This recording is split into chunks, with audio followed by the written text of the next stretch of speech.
Jeff, will you introduce yourself and we'll dive right into the first step? Sure, I'm the president of Blackbird, we're a managed service provider. Want me to talk louder back there? Yes. Okay. We're a managed service provider here in Blackbird, Virginia. We're actually right across the parking lot from Brown Insurance, as it turns out. Wonderful folks and glad to our neighbors. Just start off saying thanks, Natalie, for coming all the way up from Tampa. Did you fly from Tampa? Yes. Appreciate that. I like your weather. The farthest. Okay. We get changes of seasons here. I know, I saw some red leaves. So I'm going to let's do a few slides here. Very basic slides. Whose job is cybersecurity? Right? She wants me to use the microphone. Yes. Okay, let's do call and response. Whose job is cybersecurity? Everybody's job. Including yours. And it is important to keep in mind. I'll probably repeat this here and there in my discussion here. But it is everybody's job. I want everybody to pay attention. I very badly want to move the needle on this. Oftentimes these kind of events are people like me talking to other people like me. For example, Natalie invited me down to Orlando to talk as a panelist at an IT security convention, if you will.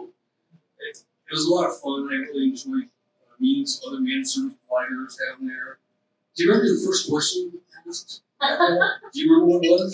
Something about the worst thing that ever happened. Yeah, what's the worst thing that ever happened to you, IT-wise? Yeah. And the next thing was, Jeff, why don't you start us off? I got terrified about that. But I Tracy's been these kind of things. Steve has, we talk a lot. We can learn from each other, it's true. But I really want to move the needle in other ways. And one of the ways I want to move the needle is these little cards here. I'll have some of these cards, right? It's got the slam button on it, and that email. It's got like 8 kind of things that anybody can do to improve their cybersecurity posture. What I'm hoping for is to not necessarily have you all do this. Maybe there are some good things you could do, but I want to get these out in the community for people who are not as cyber aware as a lot of us in this room are. And I want to move the needle in that manner. I think you can. So please put this in people's hands, right? My Aunt Barbara, she needs to learn how to multi-factor on Facebook, right? It's challenging, right?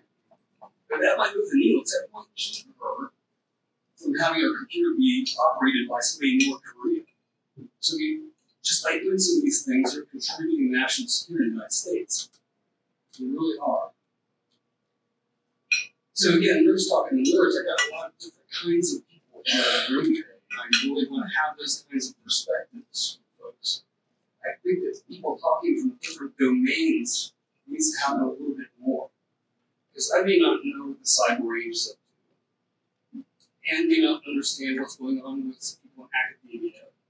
And more of those conversations will foster a better cybersecurity awareness for everybody. It really came out of Moe, it's all your fault. Moe attended the previous one of these, a Ripple button, and said a few words after the training. I was like, wow, I didn't agree with that. It was a duh and aha moment at the same time. That we're not having enough diversity talking about cybersecurity, and that's really why I'm hoping to move the needle.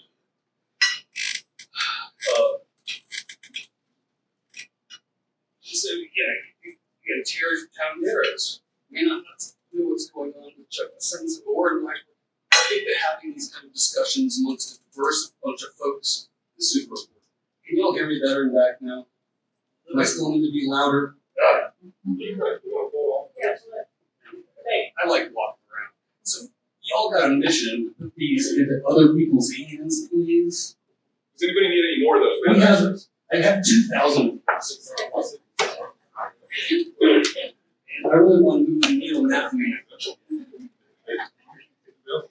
So moving the needle in cybersecurity is isn't always about adding more technology or more money or more layers. It's just educating folks. And it's going to be awkward dealing with Aunt Barbara and having that MFA conversation with her. But I think we do need to get awkward. Perhaps Ruth knows somebody who owns a business. Maybe he has to have an awkward conversations like that. Yes, cyber liability insurance, I think that's an important thing, or something else. I don't know what it is.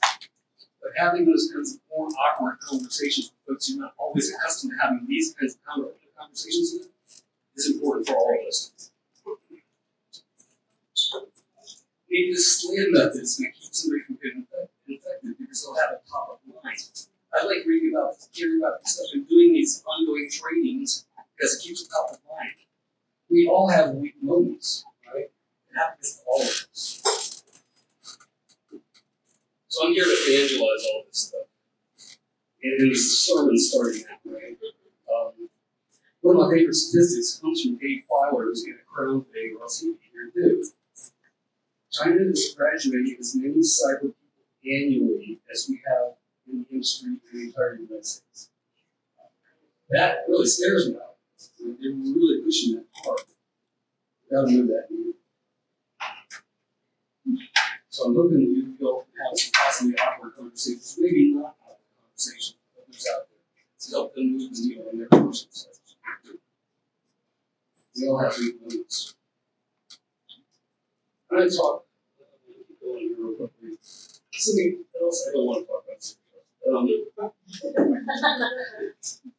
Another thing that not all of us always have top of mind is what is IT security, confidentiality, availability. I mean, this is clearly one that we're all kind of aware of. Attackers are getting the data and putting it out there. And integrity is like the files that you got stored if you paying the ransom. Some ones. Is your backup still good? Is there bits being put for somebody to do it? This last one, availability, I think is underrated, right? It's supposed to go kind of this order. Integrity, availability. Well, APCO is going to have power out at our offices, your office too, right? For near 12 hours.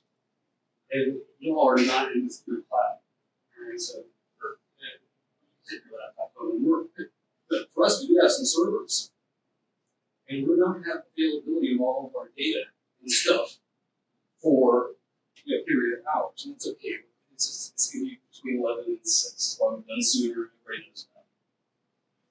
So that's part I wanted to work on. Really, we'll get back into this in a few moments. I'll talk about AI briefly as I talk about something else. Let me get some of the details wrong.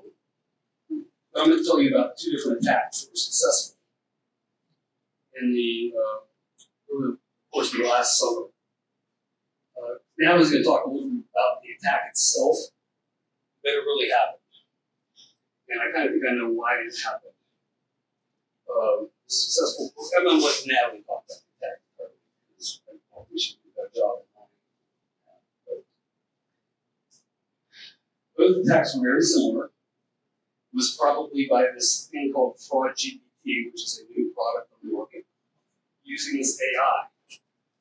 Right? I think I want to say they developed in like 18 or 20 days or something ridiculous like that. This brand new phishing scheme, right? Why is this happening now? And it's going to happen more and more. And it's terrifying. AI has lowered the barrier to entry of cyber criminals, right? It drags down costs. It reduces the need for English fluency. It reduces the need for expertise. It produces a more difficult software vicious and fraudulent events. I know we're going to talk about some other stuff like that too. And software as a service model. I mean, we can all go home after this and by the end of the evening when you go to bed, you have yourself a phishing as a service funnel. And that's why it's been really has moved the needle forward profoundly. So experts in the industry are seeing this happen. And it was a particularly phishing attack, and we all make mistakes. We fish ourselves and we were computing, right? And so I got a score, and I get a little UPS comes through, I'm waiting for a package, did not hover over the link, I clicked on it, and I got myself some education because it came from us. So it took us to a link where, why wouldn't you click? I shouldn't even click on it. Well, I should hover over the link and see that it doesn't take me UPS, it takes something else. We all have weak moments. We've all made mistakes for the human condition, right? So I don't want to ding anybody in either of these two entities at the problem. So we all make mistakes. So we discovered for our clients, and there's another entity that I'm aware of we've been talking about that has had an event similar to this. We discovered an inbox rule on a Monday morning, and we figured out something's been compromised. We did all the right things. We disabled the user, we expired tokens, changed the password, all of those good things. But then after we looked back, we discovered that the adversary was actually on for Friday morning from like 9 o'clock to 11 o'clock. They were in that user tenancy. We could see that the user had touched one record, and one record only, of personal identifying information. Everyone know what personal identifying information is? Okay. In this instance, it was a name, address, and social security. That put us over the edge to have to talk to each other. This other entity, I believe they had a single sign-on enabled for 365 that also had access to not only 365 but their tax platform. And they discovered it by their cloud vendor noticing that there was an oddball tax filing that's happening in the middle of the night, and they disabled the entire access for the organization's tax. Fortunately, they had cyber liability insurance, as did our client. And that spins a whole bunch of things into action. And we all got an unwelcome education. And that was the first time we ever had the opportunity to interact with an incident response team, cyber liability insurance attorneys. The first thing we did right out of the gate was want to meet with like 3 or 4 of their attorneys. I'm not meeting with 3 or 4 attorneys without an attorney present, right? And it went well. We did all the right things. And ultimately, their forensics, their incident response team found the same things that we discovered, which is by and large a great thing. I don't know what their reporting requirements are, but they called me the day that they first learned about the taxes being filed fraudulently. And I said, well, what do you do? What should we be doing? I said, well, first, do 2 things and then call me back. You'll call your lawyer. And it's important. Suzanne, I don't know if you're going to touch on the importance of calling the lawyer right out of the gate. Call your lawyer because there's protections there. And then call your insurance agent who doesn't know what's going on. Our insurance underwriters want to know even if there's a hint of something going on. So when we heard about our client, the first call was to our attorney. The second call was Brown Insurance, as it turns out. We had no exposure with this particular incident, which thrilled me. And I've got some notes here from the person who runs this organization. It was extremely disruptive. They could not trust their tools, meaning the email and other stuff. It was impactful, urgent, expensive in time and money, even with insurance. The week that we discovered the incident, they got a credit card. Let's just charge on a credit card. And that sent the entire organization into another tailspin. What else does the adversary have we haven't discovered? Turns out, like a vendor changes the name or something like that, and it turned out to be a legit charge. But still, it sent the entire organization into a tailspin. And that's very impactful. This other organization that I had been talking to lagged our experience with our client by about 2 weeks. And I want to say it's about a 2.5 month process to respond, get the attorneys involved in doing all the attorney things that they do, and following through, making sure things just so, and then closing out the incident with a call. I'm trying desperately not to mention any of these organizations by name. And I think I'm getting jobs. Yeah. So I was impressed by the attorneys for the cyber insurance folks. They asked all the right questions. What tools are we using? What happens? Yeah. Great. We have that was fruitful discussion. We're happy with our team's efforts on our client's behalf. And then the incident responders came in. And I get this call from this guy, I don't know. I'm an incident responder for this particular cyber liability insurance. Here's my cell phone number. We're going to have a conversation and talk. I want to know what happened. I know what you're doing. And I want you to have my cell phone number, and I want you to call me 24/7. Anything that looks suspicious. I have my phone with me by my side every day, 24 hours a day. He sounded very busy and harried, and very stressed out, which I would imagine the whole organization. So his team leaps into action, does their forensics on the tendency, does the things. And so it's not only disruptive for our client and this other organization I'm speaking to, it's disruptive in nervous computing too. We have to drop everything we're doing and respond to this. It was the most important thing that day. Since that time, let me go back just one step here and say quickly, oh no, you're good. It's like, we got some recommendations for our client that after approval, I will be anonymizing and sharing with you all if you're interested in seeing what those recommendations are. Turns out we're already doing some recommendations to apply. We're planning to do some recommendations, and then we just got to talk about others because we want to know whether the expense is going to be worth the additional level of security. There's no perfect security. Nothing's going to do it. Since that tools come out, and basically it's an antivirus sitting in that cloud, sitting in that 365 tendency. And so rather than on a computer, this APU is working there.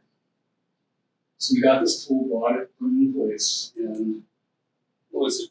Once in Georgia, 2 days after we had it deployed everywhere, we caught that exact same method of attack. Right? That was fantastic.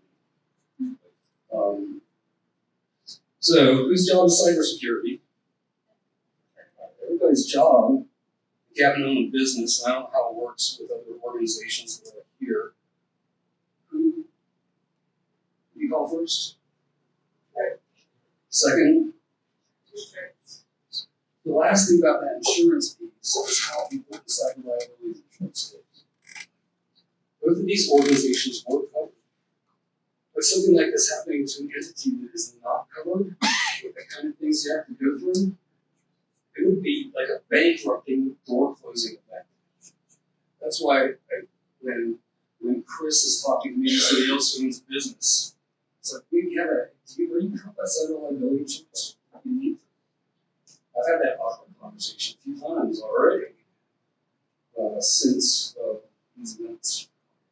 Still have a bead on the coverage amount. What I want to do going forward with these organizations, figure out what they spent the delta on the coverage and the entire incident at large. Maybe they need more. Maybe they've got plenty. I don't know the answer to that.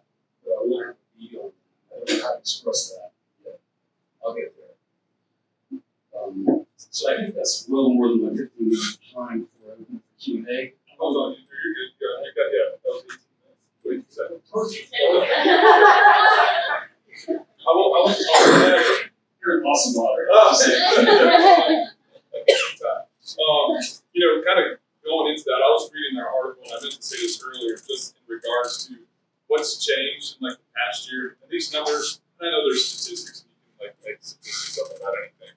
I kind of, so take them for what they are. But what I was shocked when I read some of these to you, it's just the percentage of increase. So, whether it's 10% versus 8%, yeah, whatever you can say that. But when we start getting into this, it was talking about driven by spikes in ransomware and FTF, so funds transfer fraud. Cyber claims increased 12% in the first half of 2023. I'm like 12%. I mean, that's an increase, but all right, 12%, whatever.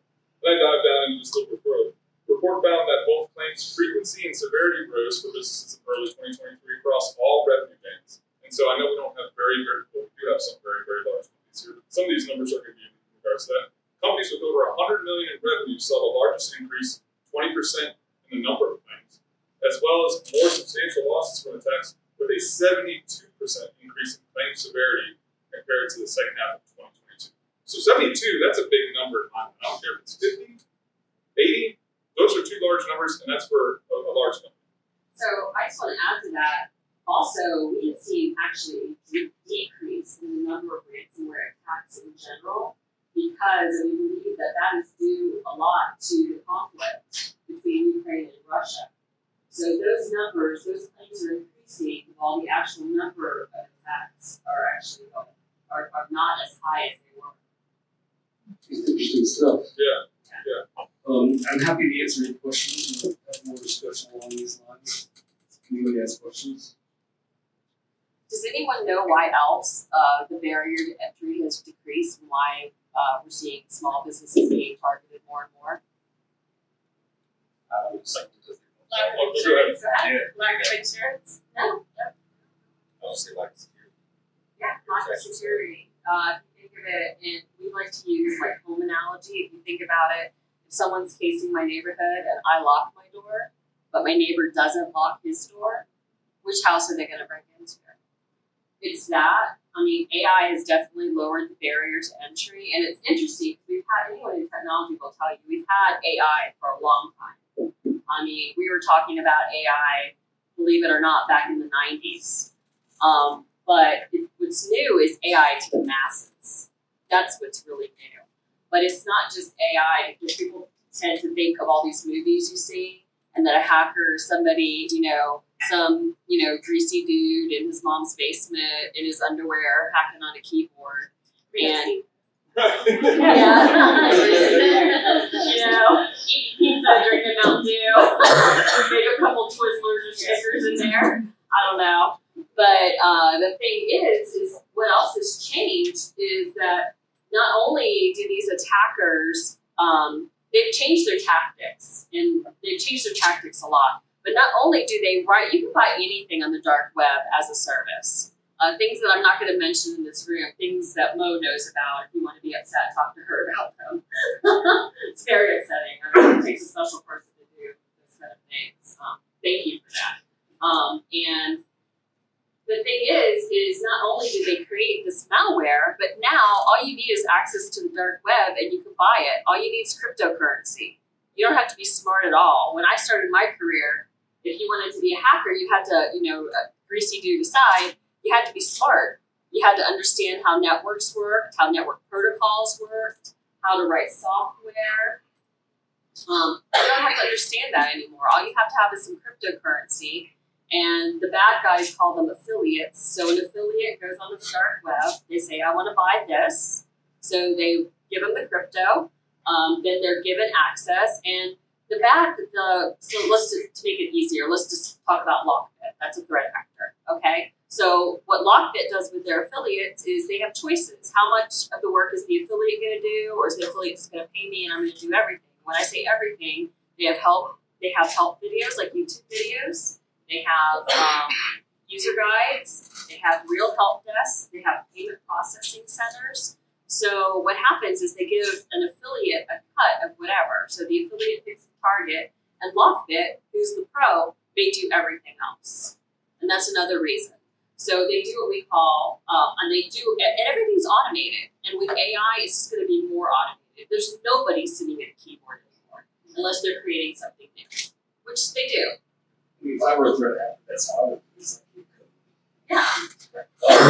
So Ann asked a great question too. It was, what do we do with these phishing emails we see in our inbox?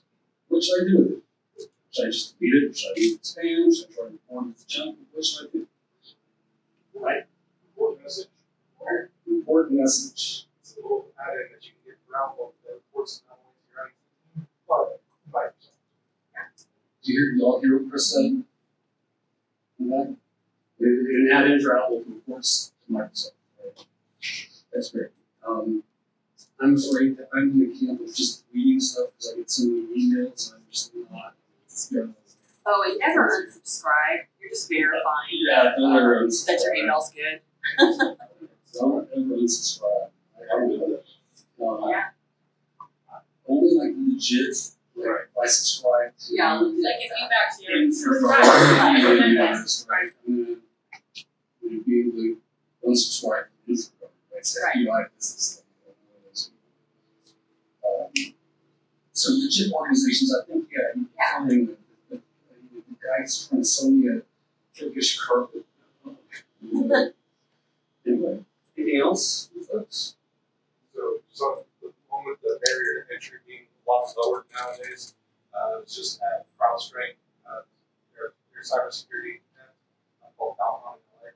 One of the big things that they stressed was in 2020 or 2018, the breakout time to move laterally across networks was 118 minutes. In 2023, that's been increased down to 79 minutes. So that's, even with cybersecurity becoming more and more advanced, people putting more time into prepping their networks, the attacks have gotten so sophisticated that breakout time, that's the average breakout time. It can be as little as 1 minute or hours. So, what Chris is talking about there is that lateral movement. So, if I can get on most computers, like Suzanne, and Doug's, I get a server. Can I make my own account? Or that is everything. That's something we spend a lot of time trying to prevent ourselves and our clients. It's nice to do with servers now because it's how it actually is a successful thing. Along this last thing, I think.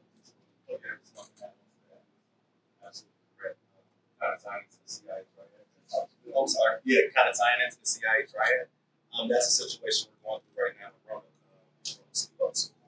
It's kind of that balance of the confidentiality versus the accessibility, because we're giving students access to YouTube and these other areas, but they're finding these Trojan horses in these just other areas of just cyber attacks. So then when we kind of lock everything down, students now don't have access to the portals and the websites that they need. So we're really struggling with that balance of how much access can you give to the kids, because unfortunately they just kind of go crazy. They have. What age groups? Now that's why that's the solution. How many do you want? What age group? I would say right now the main ones I deal with are 15 to 24. I work mainly with the juvenile justice department. So, but yeah, this is a strong right now for kids. Awesome. I promise to go back to Celestia Cambridge. Yes. So I had a little trouble hearing when you were telling us who to call first. So if I'm a small business and I have newer computing as an MSP, when do I call you? Probably when you, well, I know the answer to that. When would you call us if you are one of our clients?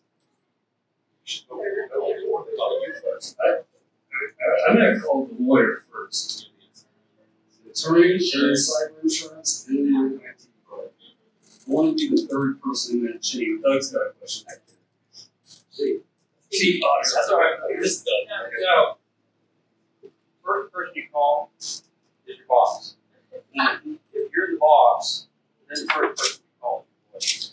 So, Fair point. Yes. you have to notify internally what's going on ASAP.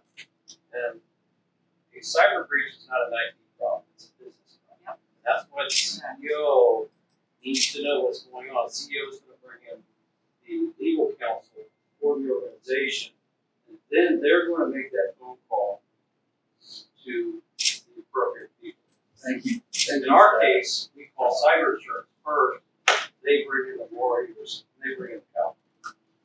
So I just, we've had to exercise it. So, Thanks for that, Steve. That's an excellent point. I'm always like thinking along the lines of the owner, so I'm the guy that would need to make that call. But that's a very valid point. Natalie, what you got? So that really illustrates why the people, process, and tech is so important, because part of one of those processes you should have is you should have an incident response plan. And that incident response plan is not something you create when you're in the middle of an emergency. That is something that you create, and it pains me to say this, but print it, and everyone who works in your organization should have a copy of that so they know which role to contact first. So they know what to do first, because you may have enough people in your company that the CEO may be calling the attorney and the CFO may be calling the cyber insurance, right? And it's in the IT administrator may be calling New River. You know, that's why it's really important to have all that documented and know what you're gonna wanna do. And not just that, but your incident response plan, that should be very protected. That should be encrypted, that should be kept somewhere very safe, because you don't want an attacker to know what your next move is or what you're going to do. Excellent. Okay, I think it's time for somebody else. Speaking of lawyers, Oh, oh shoot. yeah, I'm not a lawyer. I'm just saying, speaking of lawyers, we have a great one here. But yeah, no, next up is Natalie with ConnectWise. So we'll go ahead and segue right into her. All right. Everyone hear me? Okay. Ooh, I got all kinds of things to hold. I'm gonna stand right in front of my slides so you can't see them. All right. So everyone loves pretty pictures, so I put these pretty pictures together for you. And Jeff set me up really good here. So if you look at that that's the right T, your upper right-hand corner where it says cybercrime. This is actually an article January of this year talking about what I just shared with you about ransomware gangs and how they are really organized crime and a criminal enterprise. That, you know, they were making great money by attacking businesses, right, and people as well. But now they're really an underground economy. So they really have made a great business out of this. Since we're at Virginia Tech, I thought it would be great to say that this is a very recent article about a compromise that happened here. And as very often happens when there is some type of breach, what happens is the first news story says it was students' data. And then you find out, no, it wasn't just students, it was students and staff. And this happens quite a lot when there is some kind of breach. But on the good side, this is a computer engineering professor over here that's doing some work to figure out how attacks can be defeated using AI. Because with any technology or with any disruptor, we'll call AI and ChatGPT a technology disruptor, there's going to be good and bad to it. Not only can it be used for bad, but on our side, I mean, for ConnectWise, so we are a cybersecurity software company. So we do use this technology. So our security operations center, those are the super smart guys and girls who know what to do when they see certain things happening on a network, or when they see certain indicators that something's been compromised because they get alerts from different types of software. They use machine learning, they use AI, they use good old-fashioned researching. And we even use ChatGPT because, let's face it, that is fun. That is one thing I would recommend. Just play with it. Download it on your phone. And it's really kind of cool. I mean, you can have a whole brainstorming session all by yourself. And if you're kind of on the antisocial side because you might have a little technology bound like I do, sometimes you don't want to talk to people. So, you know, I can have a whole brainstorming session all by myself with ChatGPT. This happened last year, that phishing attack on Blacksburg. Phishing and business email compromise are still two huge threat vectors. The stats, so I used the Verizon Data Breach Investigations Report, which publishes a lot of really good stats about things that are happening in the cybersecurity world.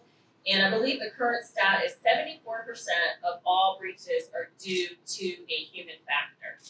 That could be someone clicking on a link.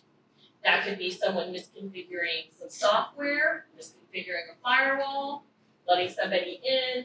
It could be your students just clicking on everything. It could be my father-in-law clicking on everything. I had to laugh when I saw that question, Jeff. Have you ever seen a cyber breach? Only a billion times since I've been married to my husband for 20 years. It only took me 20 years for my father-in-law to stop clicking on absolutely everything that popped up on his desktop. So, another thing you might want to warn your students about is that a lot of times even though like Google will allow ads or Amazon will allow ads or Facebook has ads, ads can be malicious. So you shouldn't just click on everything. I mean, honestly, the biggest piece of advice, if I was asked to give you one piece of advice, it would be don't click on anything. Unless you are expecting, and it talks about this in the SLAM part, unless you're expecting an attachment from someone, just because someone you know sent you an email message does not mean that it's safe. What if maybe that person has been breached and they don't know it yet? Maybe someone else in their organization clicked the link in an email and malware was propagated to everyone. Maybe they got an administrator. Because we IT people, we're notorious for doing bad things, aren't we, Jeff? Oh, yes. We're notorious. And I don't always take my own advice, but slow down. Sometimes all it takes is to slow down and think and look. And if your spidey sense goes off that something is wrong, most likely something's wrong, right? So, other piece of advice, you really should use a password manager, honestly. $65, and I'm not talking about business now, I'm talking about you personally. $65, your entire family can use a password manager. And the reason for that is because you notice some big names on here, Meta, OpenAI, they've been breached too. Amazon's been breached, Ring has been breached. So what happens if I use the same credentials I use for work on my Amazon account, or my Facebook account, or my school account? If one of those gets breached, that data most likely ends up on the dark web for sale. And when that is for sale, remember I told you everything is automated? Yeah. So once a bad guy buys that, or a bad girl, especially bad actor. What's a bad actor? Thank you, Moe. Once a bad actor buys that, let's keep this PG. Hold on, I'm gonna compose myself. Okay, once a bad actor buys that, they're automatically gonna test it everywhere. A lot of you are professionals in here, or students looking to be professionals at some point in your career. You probably have a LinkedIn. Do you guys have LinkedIn? Yes, you do, see? Right? So that bad actor has bought credentials. They know where you work either because you have a LinkedIn or because of the domain and the email. And they're gonna automatically try that everywhere. They're gonna try Amazon, they're gonna try Facebook, they're gonna try your work. And believe it or not, they still get it because people still do that, right? One more horror story about ChatGPT. See that beautiful face up there near the middle? That could be a man, that could be a woman. The important point is that is fake. That is not a real person. So not only should you be aware of this in your business, you should also be aware of this with your family, especially if you have teens at home, right? Be careful who you friend in social media, whether it's your LinkedIn or your Facebook or your Instagram. I don't want to hear any more TikTok stories. Delete that crap. Okay. This term is called pig butchering. So you either meet someone in a dating app, or you meet them through your social media. You start talking to them. This is good to talk to your students about. Yeah. You develop a relationship. With this person. Then what happens if you're a teen whose hormones are faster than their brain cells? We sext them. Does everyone know what a sexting message is? And as soon as we do that, that AI chatbot sends that report to the bad actor, and they say, gotcha.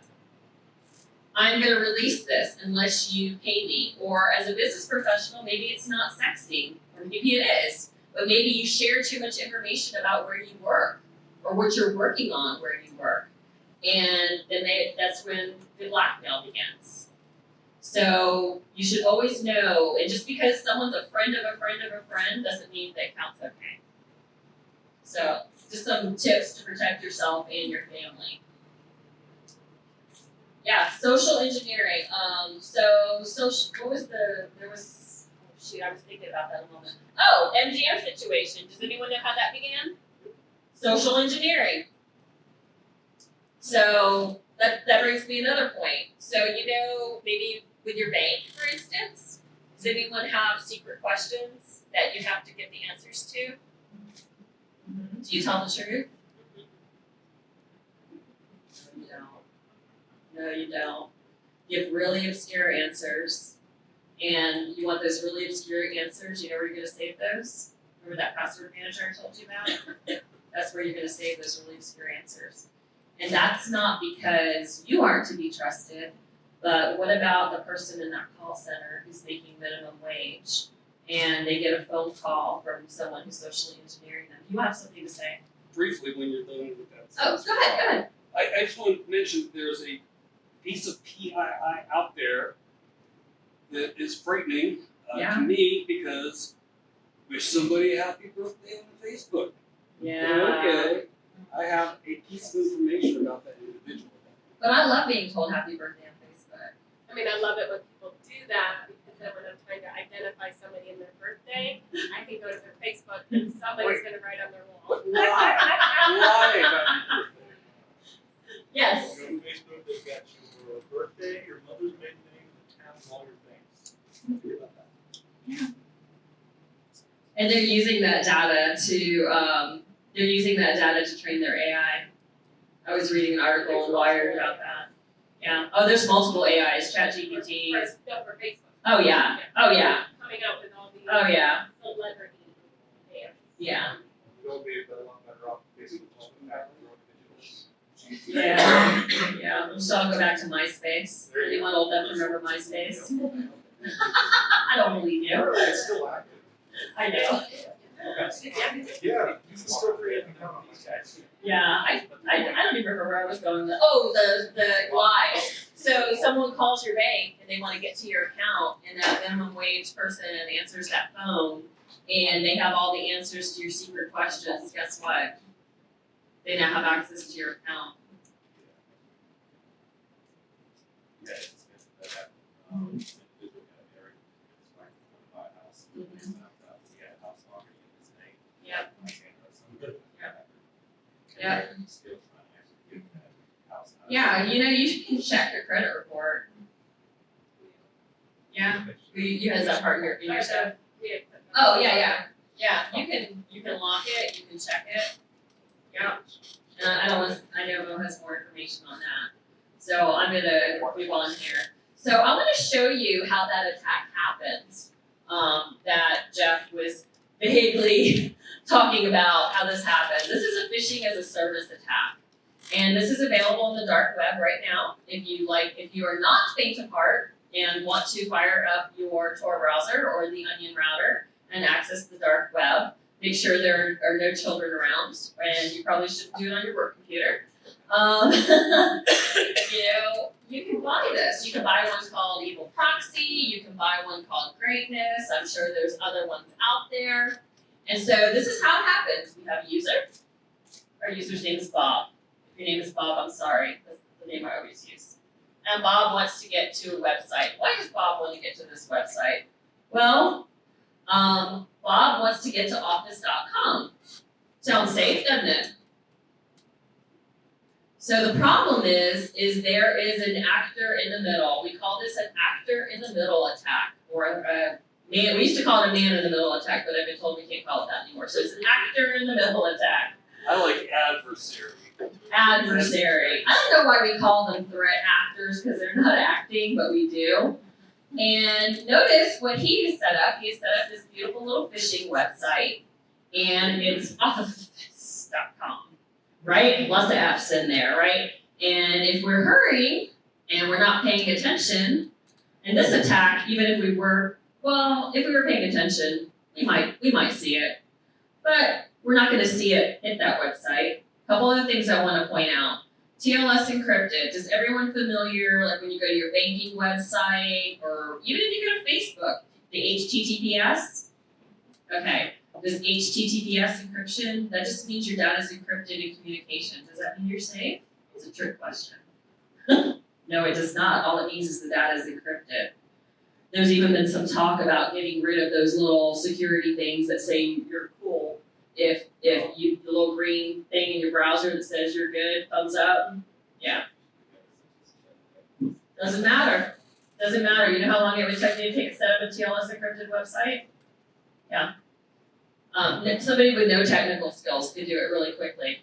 It's all on YouTube. Yes, ma'am. I thought the law identified certifications that someone verified that you have legitimate.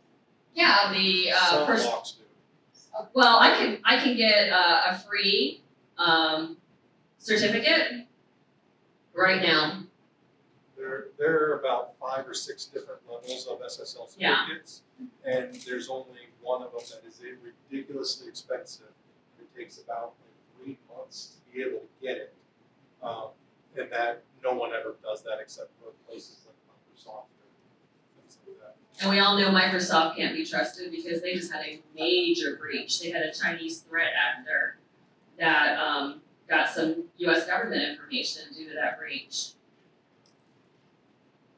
No one is safe. I'm sorry to say, no one is safe. Don't click on anything. Shut down your computers. Throw them over the balcony. Okay. So Bob gets this email. I'm just saying that because my computer's so safe right now I can barely use it. So Bob gets an email. It says it's from Jen. Jen is the CEO. She is very important, and she sends Bob an email that says, "Bob, too busy to talk to you, dude. You just need to follow directions in this email. Don't ask any questions. Don't call me. Don't email me. Don't text me. I won't respond to you." Oh, hold on. Wrong attack. That's not Jen. This isn't Jen. Oh, it could be Jen. It could be Jen. We've been notified that your office credentials have been compromised, and I need you to click right here, right now, and reset your credentials. Or it could appear that it came from Microsoft, okay? Either one. So what should Bob do at this point? Does anyone know from what Jeff was saying? Yeah. Yeah. Oh, Jen. Yeah. She doesn't want to be called. In this case, if you moused over, you probably are going to see that the sender is not legitimate in this kind of case. But people were rushed. People were hurried. They don't. Like I was rushed and hurried. I was thinking of the wire fraud one. I was doing the wire fraud scenario. Sorry. We'll talk about that more if you want to later. So this Bob clicks on the link and puts in his username and password. This thing in the middle, we call this this is a reverse proxy attack because this proxy works 2 ways. And all you need to know about a proxy server is it sends information from one location or one server to another. That's in its simplest terms, that's what it does. You don't need to know all the details to understand this attack. So Bob inputs his username and password. Notice it goes to the bad guy, right? It doesn't go directly to office.com, but that proxies that information to office.com. So Bob may have an oh no moment and go, "Ooh, I shouldn't have clicked on that, but I'm in the right place. So it can't be all bad, right?" Bob's day is about to get really bad. Okay, the target site prompts for multi-factor authentication. Does everyone know what multi-factor authentication is? Okay, I will tell you right now, there are different levels of multi-factor authentication. Some of them are better than others, but we'll end it there because I only have so much time. So that, again, is proxied back to Bob. So he gets that and goes, well, life is good, right? I want you all to notice everything's encrypted. So it's going through the bad guy's server, but without decrypting it, which would take some effort, he can't see it, or she can't see it. They can't see it. I don't know. So confused. My pronouns. I don't know my pronouns anymore. So Bob completes the multi-factor authentication, which goes through the website, the phishing website again. This is a proxy server. Bob doesn't notice any of this. This forwards the MFA to office.com, all right? This is where it all gets really bad for Bob. The target site returns a session cookie. Do you need to know what a session cookie is? No, you don't. I don't need to teach you about session cookies. All you need to know is that session cookie makes the bad guy Bob. Now that that bad guy has that session cookie, he can impersonate Bob. That means he has access to Bob's email, and if you're in office, what else does he have at all Bob's files? Any files that anybody has shared with Bob. And so he could propagate malware. He could traverse laterally around the environment. God forbid Bob has administrative access to something. And the reason I'm showing you this, that this attack defeats MFA, is not, the lesson from this is not don't do MFA, okay? you should do MFA. The lesson from this is there's not one technology that's out there that's going to save you. You have to have something we call defense in depth.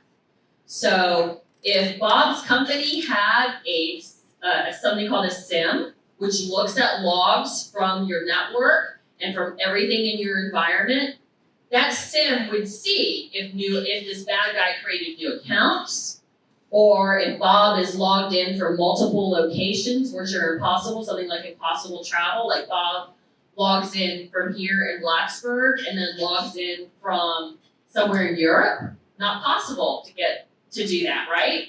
I mean, if you're using a VPN, but this is an explanation for non-technical people.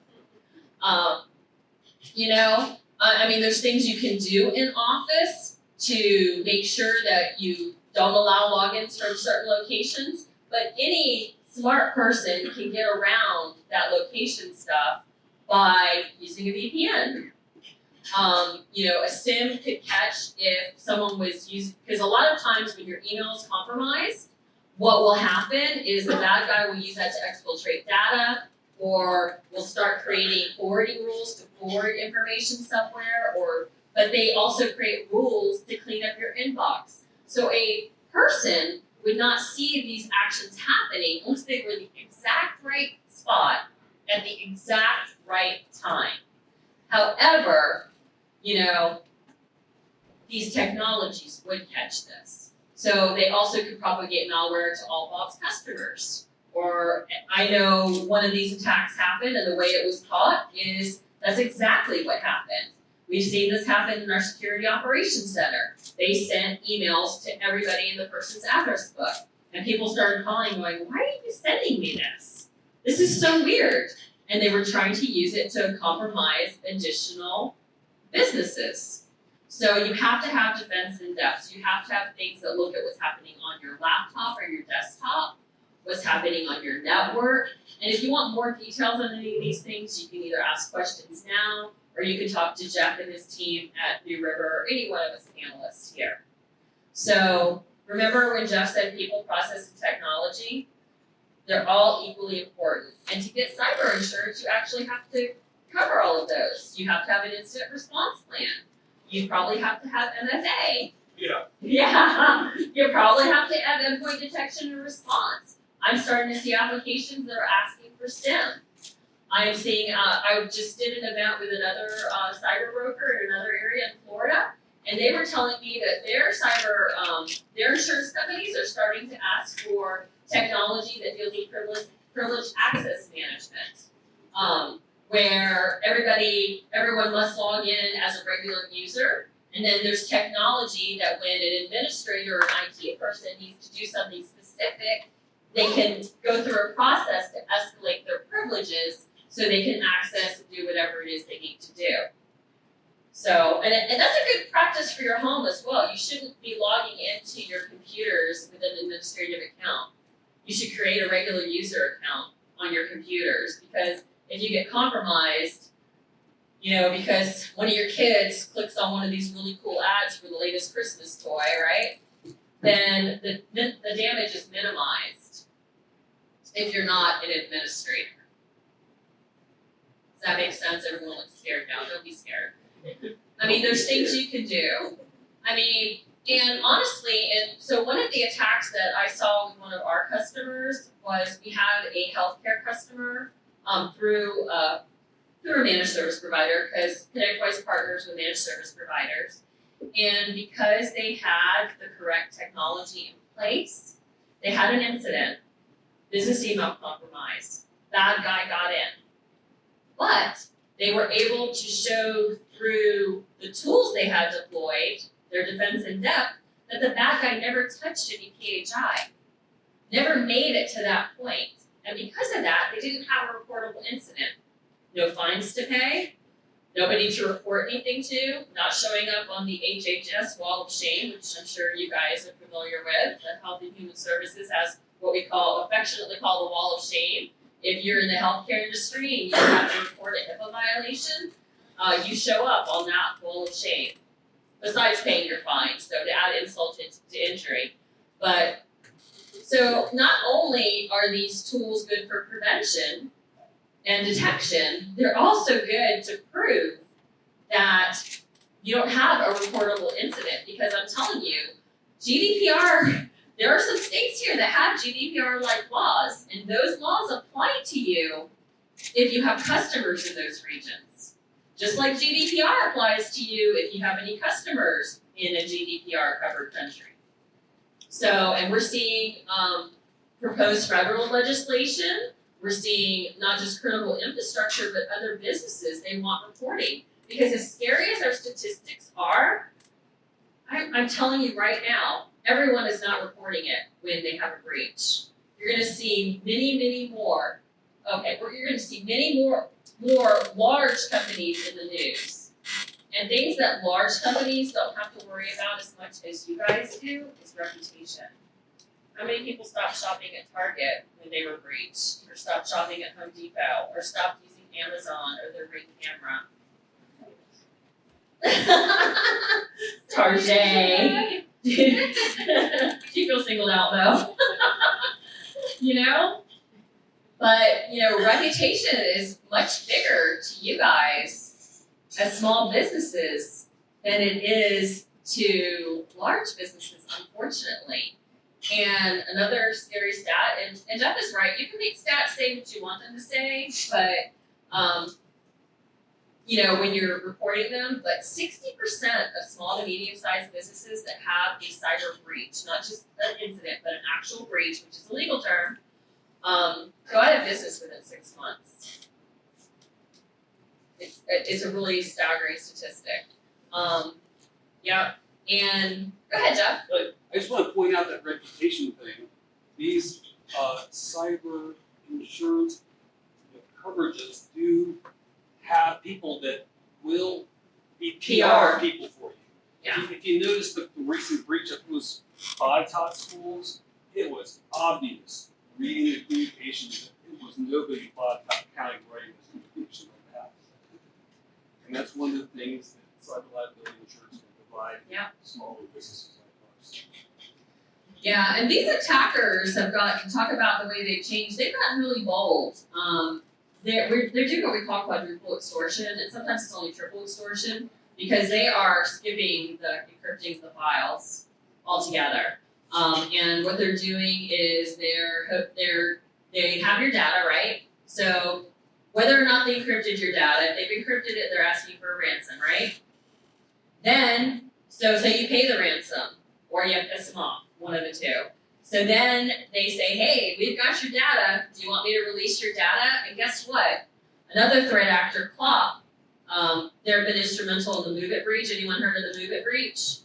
Did anyone hear that that company also makes a software called WSFTP that also has 3 critical vulnerabilities? 2 of them, I think one's a 9.9, one's a 10, and one's a 9.5. Yeah, so the news just keeps getting better and better. I can't even remember the name of the company anymore. All I could think of was Move It. Totally derailed my own train. What was I saying? You just said like 5 different letters. Yeah, there was like. WFSTP. Oh, it's another piece of software. It's also been breached. Darn it, now I got Did my I derail your train too? I want to bring back to the admin credentials thing. Yeah. So all you home users on your home computers, do you know if you're running as admin or not? I bet you are if you don't know. So I wonder how that's going to be to like give some communications, maybe not like these things, but just like here's how to go about finding out if you're out there or not, how to go about fixing that. Yeah. I have another really great resource too about creating passwords. Does anyone, I'm going to quiz you. Does anyone know what makes up a good password? You? No, you're disqualified. How many characters? Yeah. Yeah, mine are 16. Mine are between 16 to 20, and some of them aren't 20 because that wasn't allowed. because there are still sites that don't allow you to really have a good password. Sites that you want to have a good password at, but you can't. You know, like your bank maybe, or your retirement plan. I'm just saying. Yeah. Yeah. How Is long it- it'll take to reach it. Yeah. I have that chart. Yeah, I need to post an article about that on my LinkedIn. Since it's Cybersecurity Awareness Month. Yeah. Yeah, special characters. Yeah, it goes to exponential. Wait till quantum computing. Let's not go down that road. I'm out of school. You want to though, I know. So, any, yeah, go ahead. Two things you haven't talked about, and I'd love to hear your comments on. One is data at rest encryption. Okay, yes, data should be encrypted at rest. The second is separation of accounts. In particular, what I'm talking about is you don't do work on personal email, you don't do Oh yeah, you keep that stuff completely separate. all your Completely. You should keep your work and your personal stuff completely separate. I don't mix my work and personal. The only place I mix my work and personal stuff, and it's not my choice, is this phone. Because it does have my work email on it, but there are some protections. But even for work, if I could have a separate phone, I would. Yes. We got so many emails that have not my choice. But it's Yeah, I don't think so. But honestly, with some of the things I've been reading lately, I'm actually thinking of getting rid of any of my Google emails. Seriously. Yeah, because they're using all of that to train their AI. I'd rather think of it this way: if something is free, guess who the commodity is? Mm-hmm. Yes, Miss Celeste. Could you repeat his question? We couldn't hear. Oh, he was asking if you could have too many emails. I mean, there have been different times in my life where I've had more than that. When I worked in the U.S. government, I had several for different systems. Yeah. I would recommend an email for junk email for subscribing to Yes. names and things of that nature. That'll work. Another email that's more locked down. Yeah. Trusted communication. So, because they are free. And No, you're right. Look on different, do Google on one, do Yahoo or Hotmail or whatever. Proton Mail, yeah. Different systems. The use of aliases. Yeah. And you don't have, you can filter out based on your aliases. Yeah, you can do that too. I have an alias that I use. Yeah, but that could be. I mean, that can be complicated for non-tech. We take a lot of things for granted as technical people that other people don't take for granted. I mean, even at home, I use a DNS filter, and there's one called 5 nines, absolutely free. You just point your DNS to 9.9.9.9, and that'll do some filtering for you, protect your kids. Yeah, just ask ChatGPT because that's fed by the internet. We know everything on the internet is true. Yes, Jeff. So there are people out there in the cybersecurity industry right now that not only lie when they're talking to their bank, they're lying about their email address, and it is obfuscated and routed, lying about their web address, generally some people do. They're lying on social media about where they are, where they live, and what they do. That's Oh, can I really blow their minds now? do it. You know when you go to a restaurant and the menu is a QR code? Natalie won't scan them either. Natalie has a buddy who goes around and puts other QR codes on top of those that rickroll you. Yeah, and then I have another buddy who has one that says scan for free Wi-Fi, and that one calls you a dumb word I'm not going to say for clicking on it. Yeah. Yes. Did you lie to ChatGPT to use it? Because I refuse to use it. Do you what? Are you personally lying to it? So that Oh, of course I'm lying to it. Oh, you know that you don't even have to use Fraud GPT. I have a video on my laptop right now. I can show anyone who wants to see it, where I created 3 really great phishing emails by just telling it I was doing training on phishing and I wanted to show some examples. And it did warn me that I should not use those for bad. So y'all are safe. Okay, thank you. That's not mine. That's not my Good afternoon. It is the law portion. Yay! We have a lot to learn about the law today. Come on. No, I promise. We're going to keep this good. It's going to be interesting. As I've been introduced already, Suzanne Pierce, CowanPerry. I'm an attorney who actually started her practice in the UK. I'm originally from Northern Ireland, so you get to listen to a little accent, so that hopefully make it a bit more interesting. You never know. Yeah, and so I'm a business attorney. My background is that obviously working with companies. Being from Europe, I understood GDPR and the reasoning behind it when most Americans were like, why are they being so intense about all this data stuff? It made sense to me, but yeah, very much involved in intellectual property and the data privacy side of things and making sure that companies take steps that they need to take to protect themselves. So obviously, cybersecurity is very much a technical problem, but also a social problem. We've just been hearing a lot of the technical side of it, network defense. That's the technical side. I'm going to talk about more of the social side, which is the law and the interaction of what our government can do with our data, what other people can do with our data, and how we can stop bad actors.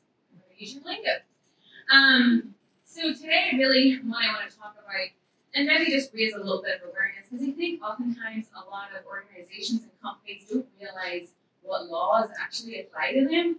I knew that was a big education to undertake when GDPR came into place, because we were like, well, we're over here in the United States, there's this big pond between us called the Atlantic.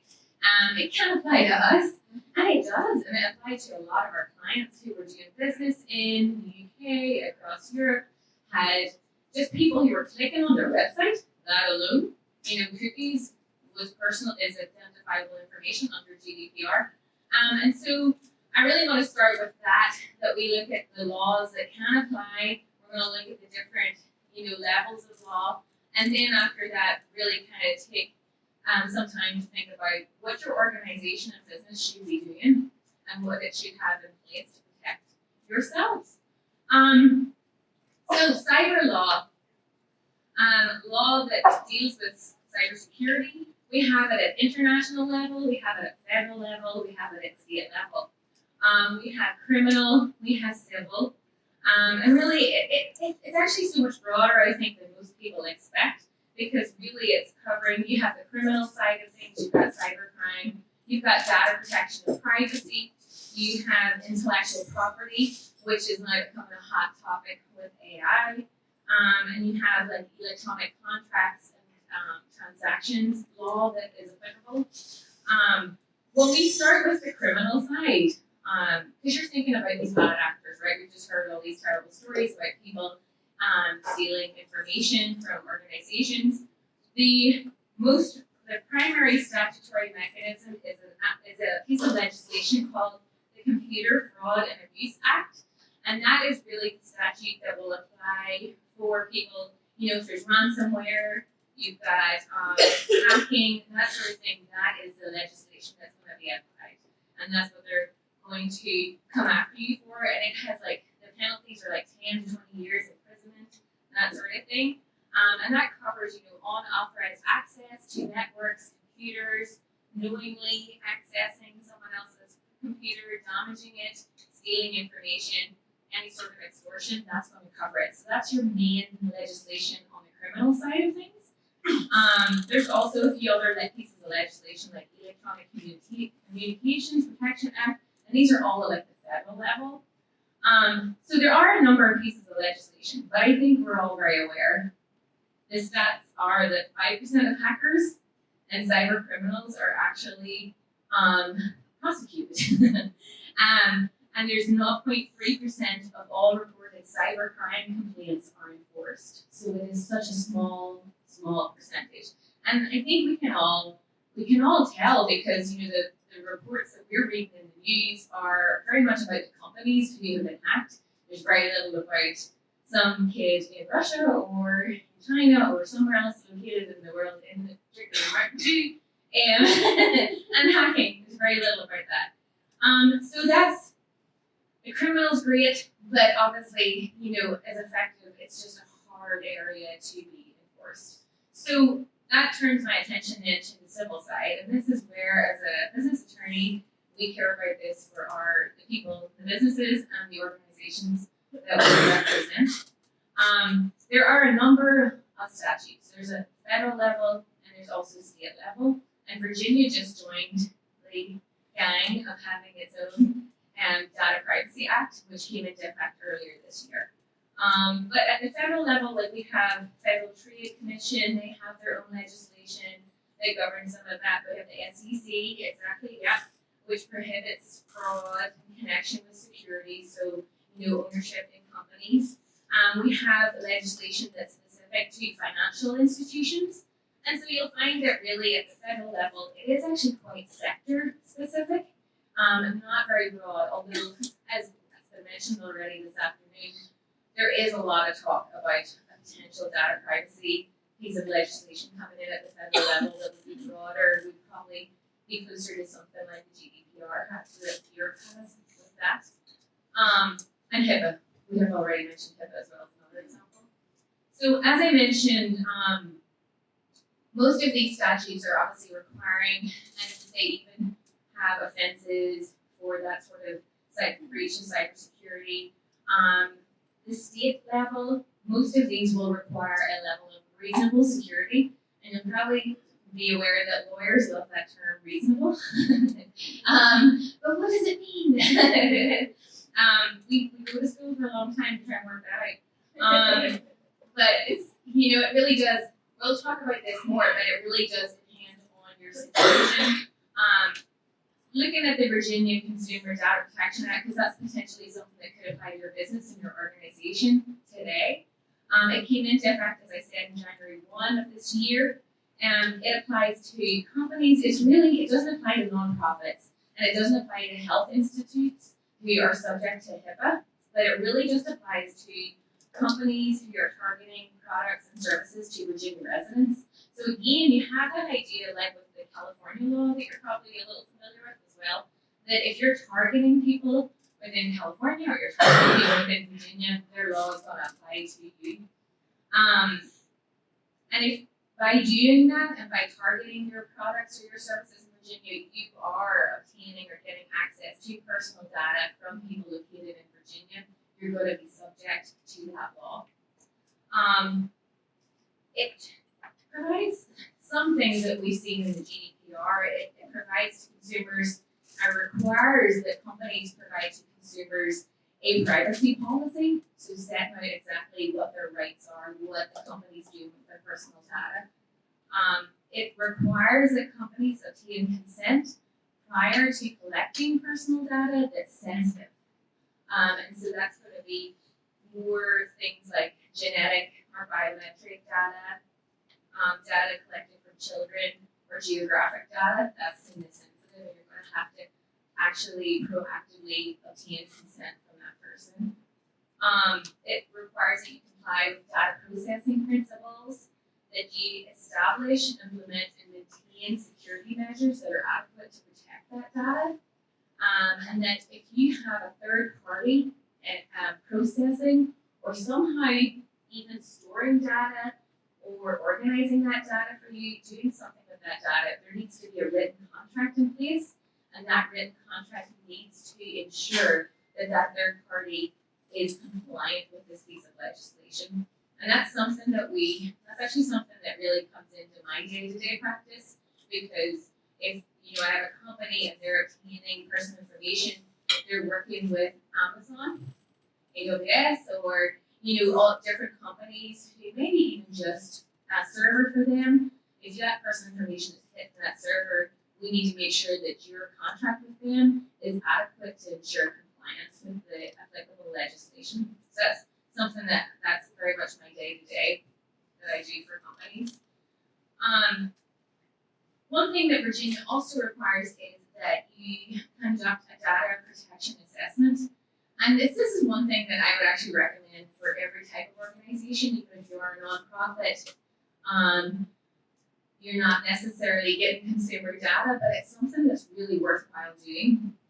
To do an assessment, look at your procedures, look at what you're doing, your engagement with the public, see what information you're gathering, see what you're doing with that information, look at who's having access to that information, and really assess exactly so that you have a very clear understanding, because I think sometimes organizations really don't, and that's where you get into really murky waters. Then the final thing that Virginia requires is that you inform consumers of their privacy rights. And these really do look very similar to what we saw with the GDPR. Like you have a right to correct any inaccuracies in your personal information that's held by an entity. You have a right to request that they delete your personal data. You have a right to opt out of them processing your data. You have a right to opt out of them selling your personal data. And so you have to make consumers aware that they have all of these rights when you're gathering their information.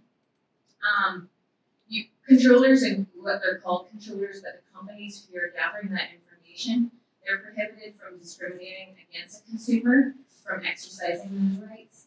And there's enforcement. It's enforced by the Attorney General, and you have civil penalties up to $7,500 per violation. So those fines can quickly rack up. Something just, GDPR was crazy because it was coming out like 20 million euro, and you were hearing of companies like Google getting these massive fines. And you can now tell that any state in the US that is enacting legislation that is similar, that they are also really putting in place significant fines to try and get the message home to these companies. One thing that I did want to mention is notification. So if you are subject to this Virginia law and you do have a security breach, you have to notify those involved. So the people whose personal information has been breached, you have to notify them without delay. So as soon as you have a good grasp of what has happened, you know exactly whose information has been breached, has been accessed by someone, then that's when you would get in touch with those who have been involved. And there's a cure period of 30 days when you can work with the Attorney General to assess the situation and rectify and make sure the adequate protections are put back in place. I think, as I've already mentioned, it really does, where you're located does not necessarily mean much when it comes to data privacy. You have to think about who is accessing your website, whose information you're having access to. And so, you can be in Virginia, and I have clients who are subject to the GDPR, and I have clients who are subject to the California law because they do enough business over there. I think it's at least, you need to be receiving personal information of at least 50,000 California residents to be subject to their law. And a lot of people, if you have enough California residents hitting your website, or you're dealing with a company over there that is giving you information on enough California residents, very quickly you can be subject to that law. So you can be subject to that. As I said, GDPR was a big one. A lot of tech companies in this area, when they have great technology, why do you not take it to Europe? Of course you do. But you just have to be aware that when you're engaging with a customer in Europe, even the fact that you are emailing each other, you're getting their name, you're getting their email address, you're getting their IP address. You could potentially be getting that. If their staff members are then, hey, let's check out that US company and see what they do. They're hitting your website all of a sudden. You have cookies that are pulling their information, their location. That's all GDPR scope. You have to be GDPR compliant just by getting involved. And so you want to make sure that you have good privacy policies in place, that when you're doing business with a company or an organization, and that can be nonprofit, that can be even governmental, that you have data processing addendums in place as part of those contracts that really set out exactly the safeguards you're going to have in place. You have to keep all of that in mind because it creeps up on, on clients, and they're not aware that they're going to be subject to all of this. And you can be subject to so much more than you think. But the good news is that there's people like me, and we can help you get these safeguards in place. We get you a privacy policy, we get you a data processing addendum, we get you processing agreements. We talk through what your internal processes need to be reviewed to look like. We need to revise these, and we can get those structures in place, and then you're in a good place. Then you're going to be compliant. So, that's kind of the overview of what could apply to you, and just being more aware that there's a lot more legislation out there in this area of cybersecurity and data privacy than I think we all initially think of. So then my next question is, well, what should your company or your organization be doing? And I think that's really what we're all trying to do today. We're talking about moving that needle, right? Making people more aware. And this is definitely, I want this to be a call to action for your organization, that you just make sure that you have all those safeguards in place. And from a legal standpoint, that is very much like, start off with conducting that assessment. Take a look at your business. Let's take a look at who you're doing business with, where those companies are located. Individuals, where are those individuals located? How many individuals are you doing business with? What data are you receiving? What data are you storing? Are you storing it for too long? Do you need to really keep it for that amount of time? That's a big, big question when it comes to data privacy. Then we need to look at the security measures, and these guys here speaking with me today are the real experts on that, getting those in place. I think one thing that I've heard a lot from clients is, do I really need to go and spend all this money on this security measure? And again, it comes back to lawyers' favorite word of reasonable. You're required to take reasonable steps to protect the data that you have on your systems and that you are taking from people. So, if you're a small organization, you're not going to have the same safeguards in place that Google has. Like, you're just not. You can't afford it. It would put you out of business. You're not going to do that. But really, if there was ever a question and you end up in court, the question is going to be, did you do everything you could do to protect your company's personal data? Yes. I have a question about that. So I started to read some articles about maybe companies being sued because they didn't take those reasonable precautions. Mm-hmm. And I was wondering, so would your insurance company, because the cyber insurance, would that be, if you say your clients who have cyber insurance, do you think that would be a good way to say, yes, I am taking reasonable steps, this is what my cyber insurance requires? Or do you think it has to be even more than that? It has to be more than insurance. It's definitely good to have the insurance, and I highly recommend No, I it. mean, not Yes. just have the insurance, but have those things that Yes. the insurance calls out more than that. Exactly.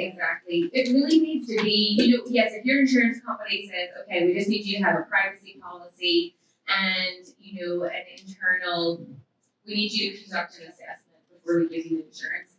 That's fine, but you still, if you're contracting and if you're giving personal data to another company or another organization, you need to make sure that you have that language in contracts that will protect you. It needs to be more than that. It needs to cover your situation and to be in a place of you've assessed exactly what you have, who you're giving it to, what you're doing with it, and make sure that that is reflected in your insurance, that's reflected in your internal procedures, and that's reflected in your contracts with other parties. So it oftentimes will be more than the insurance company wants you to do. So yes, so security measures we've talked about. Then if something were to happen, we've talked about this already today, you want to report it you want to contact your attorney. The only thing I will say is, I have a lot of clients where the person who would contact me probably will not understand what happened. So feel free to get your IT person on the phone with me as well, because that phone call can be a little pointless if you do not have all the details. So I would say probably, you want to if you have a third party who's looking after cybersecurity for you, get them on the phone with me as well. your attorney wants to hear those details. Obviously report to your insurance. There's also the requirement to report to authorities. It would be the Attorney General if you're falling under the Virginia law, and there is a requirement to do that without delay. And again, report to the individuals involved whose data has been breached, and that again is without undue delay. So you want to be moving at the quickest speed you can, but obviously, the law expects you to do investigations into what's happened to get a fair, because these things evolve over time. You need to take a look, you need to speak to everybody involved, get a good idea of the facts before you start reporting things, because they're only going to ask you those questions, and if you can't answer them, then it's a little pointless. So do take your time to really investigate it, but once you have a good idea of what's happened, do not delay in reporting. So that's really things that you need to do and put in place. To give you a little bit of the scary, what can come out of this if there is a data breach? We even have cases, most often we're reading about class action cases, right? It's all the individuals get together, there's a class action, people whose information has been breached, stolen, they're getting together, they're bringing a case against the company. That's most likely what we hear. One thing to keep in mind is if you're a board member sitting here today, or you're an officer of an organization or a company, if the shareholders or members do not feel like you have adequate safeguards in place, they can bring a legal action against you. It's called a derivative action, and it happened, I think, with Yahoo. Yeah, it was the Yahoo data breach.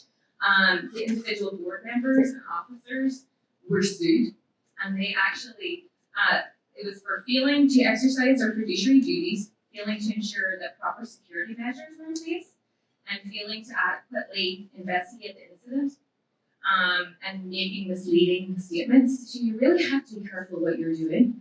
That claim was settled for $29 million. Yes. And then the company also, the SEC issued the company a $35 million fine. So who paid that fine? Not the SEC fine. The person that would be them personally. So we're talking board, like you make your insurance, because you can get directors and officers insurance. Hopefully you got it. Hopefully you've got it. There you go. I can get plugged for another type of insurance. Yeah. But if it's egregious enough, I'm sure your insurance company will not actually cover that. So this is personal liability on the line here if it's, if you have not done your duty as an officer. Yeah. So something to keep in mind. Let's see. I have my time nearly up, isn't it? Oh yeah, you got it. Okay. So yes, also breach of contract. So we were talking about how you enter into contracts with third parties who may host data for you, process data for you. Keep in mind that we've worked, hopefully by this stage, to get lovely data processing addendums in there and contractual language to do with data processing. If you have a breach and you did not fulfill the requirements of those clauses, those contract clauses, you could have a breach of contract claim on your hands as well. So there's just many different facets for how this could go wrong if there was a data breach as well. So it's so important that you have those policies in place, you have those contracts in place, where if you have someone processing the data and they mess up, then the ball's in their court. They're going to indemnify you, and that's something your attorney should be making sure of. I think we've talked about that, the shareholder derivative action. That we talked about the Yahoo case. Another one that there's a couple of others we talked about. I think Target was mentioned, where they had suffered that incident related to payment card data at its retail stores. So they faced consumer and shareholder actions as well. So their shareholders sued their directors as well. And also an action was brought by the banks that was related to the theft of the payment card data. So they were getting hit on all sides. So just interesting to note. Also, some plaintiffs can bring a negligence action as well. And so in like a state like Virginia, where we do have a data privacy law, there is a duty clearly there to the consumer. And so if you breach that duty, you may also have a negligence claim on your hands. So all is bad news, I'm sorry.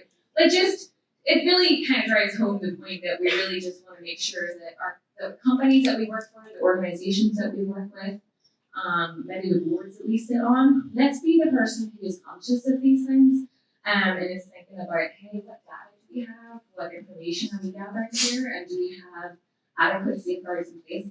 One thing I forgot to mention was please educate your employees as well.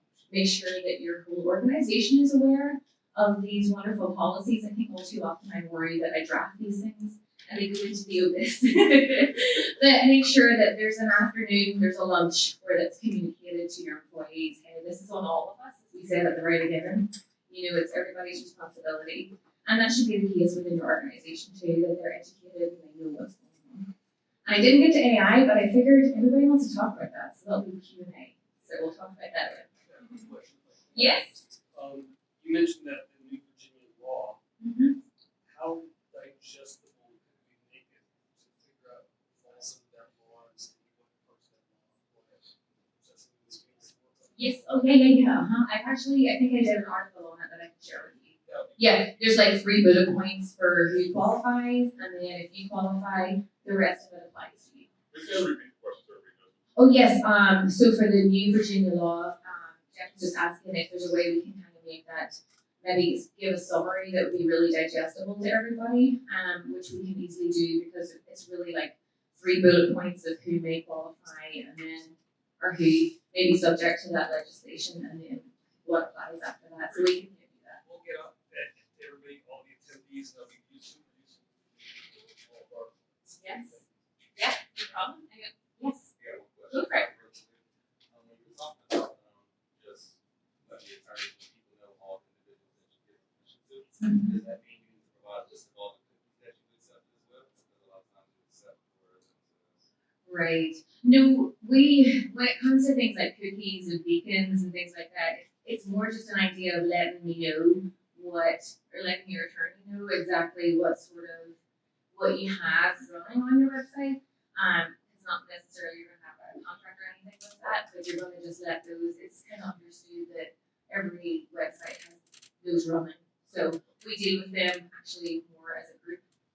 Sorry, that was a question about just you have a multiple beacons and cookies running on a website, and do you kind of need to let your attorney know exactly everyone that's running on your website? And I'm saying in a privacy policy, we generally just want to know categories of what they're doing is really what matters to us. Yes? I had a few questions. The first one, you were saying that businesses have, I guess, kind of a responsibility to tell their consumers or clients all of the information as far as like their privacy policy and whatnot. Who does, I guess, the flip side of that to the businesses? Like after Virginia passed this law, is there some kind of like declaration that goes out to all the small businesses, all the businesses in the area, or it's really on the owner to, take that onus to make sure that they're up to date? It really is on each business owner to make sure, and people within the organization, just to be proactive and aware of the legislation changes. It was very much publicized at the time, but obviously there's so much it's easy to miss. But yeah, it's very much on each organization to reach out to their attorney or, and try to make sure they've got everything in place to be compliant. Okay, and then the other question is, where do the fines go? These companies are fined, but what does that money go to? So like the GDPR, it's European Commission gets those funds, and then with Virginia, it's going to the Attorney General, so it's going to go to the state. Those fines are on there. Yes. So, along with Buzz, I had a similar question about points. Why does this other organization get benefit from all that when it's the consumers that are harmed from it? So they also have they will also have mechanisms in place so that victims can claim damages from the state as part of that. So as the company that runs file, they will pay their money to the state because that's most likely the state that will be coming after them for that, or the European Commission. But then there are, they will make sure that actually the victims are taken care of. So you'll highlight them. It's still on the consumer to do the extra steps, legwork to actually initiate that Of process. course, yeah. Limits of belief and all that. Everything else? Yeah. All right. Thank you. you very Thank much. you. I really appreciate that. All right, thanks. So I'm gonna first say that thanks to the lawyer. I love to hear from lawyers. I've talked to the lawyer. So as the vice president for IT, I talk to the lawyer at least twice a week. I'd say the university council, and making sure that you understand the laws around things is obviously very important. So appreciate those remarks. I'm going to say that Jeff gave me very vague guidance for this.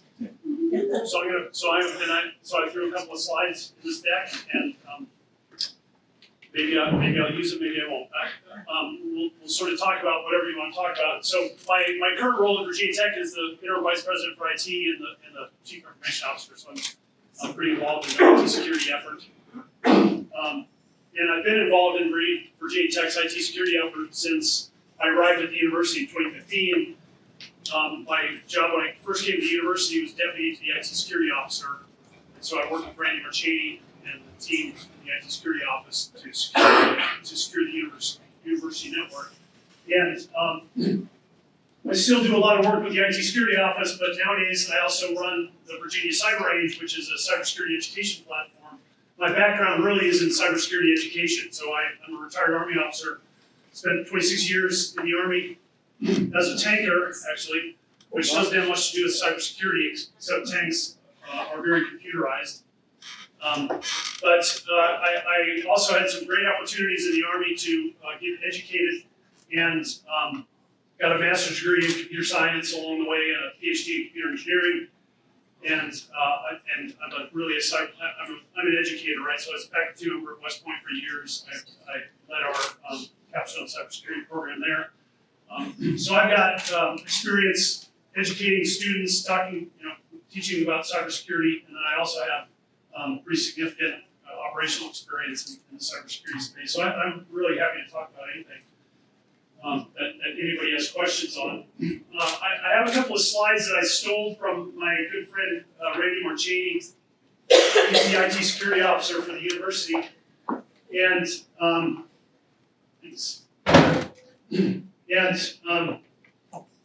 who is anybody here from the university? Who's here from Virginia? Tweaks. You graduated? Did you graduate recently? Yeah, Did you get an email about a security breach recently? I don't. Okay. I'll just shut up. No, I want to talk about that. But I want to talk about IT security for Virginia Tech, and I think this will be sort of instructive because it's a different model than most people are used to, and depending on where and how you work, you might see some of this. And then I'll talk about a couple of recent issues that we've wrestled with, and I kind of want to draw some thoughts out of the crowd, right? I'm going to ask some questions along the way and see if we can get a bit of a dialogue going. So this is these are the business processes at the university, and the IT security models around those different business processes. So we have lots of administrative functions, right? So we have the university is really kind of like a city. We have a police force, we have a hotel, we have of course we have HR, we have finance, we have so we have lots of sort of traditional corporate entities that we have to secure, and then we have these other cats and dogs like the police force and the fire department, and we have the hotel, the inn. So we have this administrative enterprise that we have to secure, and that looks very corporate, right? So if you think of how you secure a corporate network environment, that's how we think of the administrative enterprise. We also have the academic and instructional component of the network, right? So we support teaching and learning across the university. And we're essentially an ISP, right? So we have central IT, division IT, we have about 360 people. We manage the university network, and we manage the enterprise systems like the HR systems and the finance systems, and et cetera. We also manage the academic systems, like we have this thing called Canvas. We have learning management systems, so Canvas and other LMS systems that are used by students. And we also provide network services to departments. So departments have their own IT staffs, right? And we're an ISP. The university is an ISP, an internet service provider to departments. They have their own IT staffs.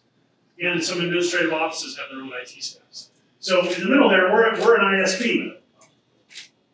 Students who use the wireless network. You know, we have something like 6,000 wireless access points across the university, and those are used by 20,000 people a day. And so we're an ISP to the people who use the university network. And then on the right side, we have all these researchers that do really interesting stuff, obviously. And those researchers collaborate with people, right? And who do they collaborate with? Other researchers, yeah. Where are those people located? Around the world, right? All over the country, around the world. They're located in the government. They're located everywhere. And so that research component drives a very open network, right? So the university does not have a border firewall. We don't have border firewalls, right? We have 200 gig links to the internet, 200 gig links and a 10 gig link to the internet. We have no border firewall. We have some ACLs on the network border with which we have pretty light touch, right? We don't block much stuff at the border. So how do you secure a network? How do you secure a network that has no border firewall? What's that? Endpoints. Okay, endpoints. Yeah, endpoints. We do endpoint. What do you do on the endpoint? What do you do on the endpoint? Detection, response. EDR. Yeah, EDR. We have endpoint detection and response. We have firewalls, right? We have endpoint firewalls. Yes, sir. Zero trust. Zero trust. Okay, we do some zero trust stuff, right? We like to say that we were doing zero trust before zero trust was cool, right? We required students to bring laptops to campus starting when, I don't know, 15 or 20 years ago, right? We had students bring their own stuff and connect it to our network. There's no restriction. A student on campus has their laptop. They have their smartphone connected to the Wi-Fi with the smartphone. Yeah. So back in the old days, a student had a laptop. That's about it. And so there are 37,000 students on campus. They all have a laptop, but they also all have a smartphone. They also all have a gaming device. They also all have an e-reader, and they may have a desktop and gaming system in their center. So we got all these devices. So we definitely use some zero trust stuff. What else? How else do you secure a network with no firewall? You carve it up, right? Partitioning, network partitioning. So we have components. We have just because we don't have a border firewall doesn't mean we don't have firewalls, right? So we have firewalls in certain places because we have to secure certain things. And what are the things that we have to secure? Where do we put firewalls? Data center? Yeah. What components of the network are protected by firewalls? Servers, yeah. Some servers. Segregated, hopefully, for your students. Okay, we segregate, yeah, so we have what we call ResNet, right, residential network. We have Wi-Fi, so that's the dorms, residential networks and dorms. Separate from that, we have Wi-Fi, so that's a different segment. And then we have financial systems that are secured in a different way. We have HR systems that are secured in a different way. So we do network partitioning. We carve things up, and so what criteria do we use to carve up the network? I guess the two things that drive our IT security effort are data, right? So what data do we have? Where's that data located, right? So what kind of data do we care about? We care about health data. We care about PII. We care about, what else? ITAR, restricted research, right? We care about student data. That's a big one, student data. So what's that? Staff data, yeah, HR or HR data, financial data. So we think about data, and we think about where that data is located, right? What systems, on what systems does that data reside? And so that's what drives a lot of our network security effort. So data is one component of it, and then risk is the other component of it, right? So we need to think about the risk to the organization if certain data is exposed. And I'd say those two things are the primary things that drive our IT security effort. So we think about the risk to the data. You can't. He who tries to secure everything secures nothing. That's a military quote. I should know who said it. I don't know. Eisenhower. You can't secure everything, right? If a student's laptop gets hacked, we don't really care. It's on our network. That's bad for us. We care, but we don't. There's really no risk to the university if some student's laptop gets hacked, right? It's not likely to have FERPA data or HR data or whatever. So we think about the risk to the university and then the data and where that data is secured. So we just spent several months last year on a pretty significant effort to catalog devices university-wide, right? Every device on the university network. And any guess on how many devices are on the university network? Yeah, that's pretty close. Yeah, a couple 100,000 devices. We have about 37,000 students. We have 9,000-ish full-time staff and faculty, and then we have some wage and contractors and other folks. And when you add up all the different devices that people bring to campus, it's a couple 100,000 devices. And we've never really done an inventory of the devices on the network, right? And is everybody familiar with the SANS top 20 critical security controls? CIS, critical 18 now. It used to be top 20 now it's I guess it's only 18 things. Critical security controls, that's Center for Internet Security now owns the critical security controls. It's a pretty good framework to think about securing devices and networks. And the number one thing on the critical security controls is know what's on your network, right? What devices are on your network, and authorized and unauthorized devices. On campus, it just turns out there's really no such thing as an unauthorized device, right? Because anybody can bring anything. So we made a pretty significant effort last year to catalog all the devices on the network, and then we had people at the department level identify what data each one of those devices held. Was it high risk, medium risk, or low risk data? We have specific definitions for each one of those things. If you've never done this before, it's a pretty good exercise, I think. Catalog, list all the devices you have on your network, understand what kind of data each one of those devices has on it, high, medium, or low risk, however you define that. For us, high risk is PII, health data, student data, a couple other items. It's not a long list, but understanding where the data resides is really important because that's how we think about what security controls need to be applied to those devices. And that helps us a lot operate under this scenario where things are very open, right? Anybody can come to campus and connect to our guest Wi-Fi, and now they're on the university network.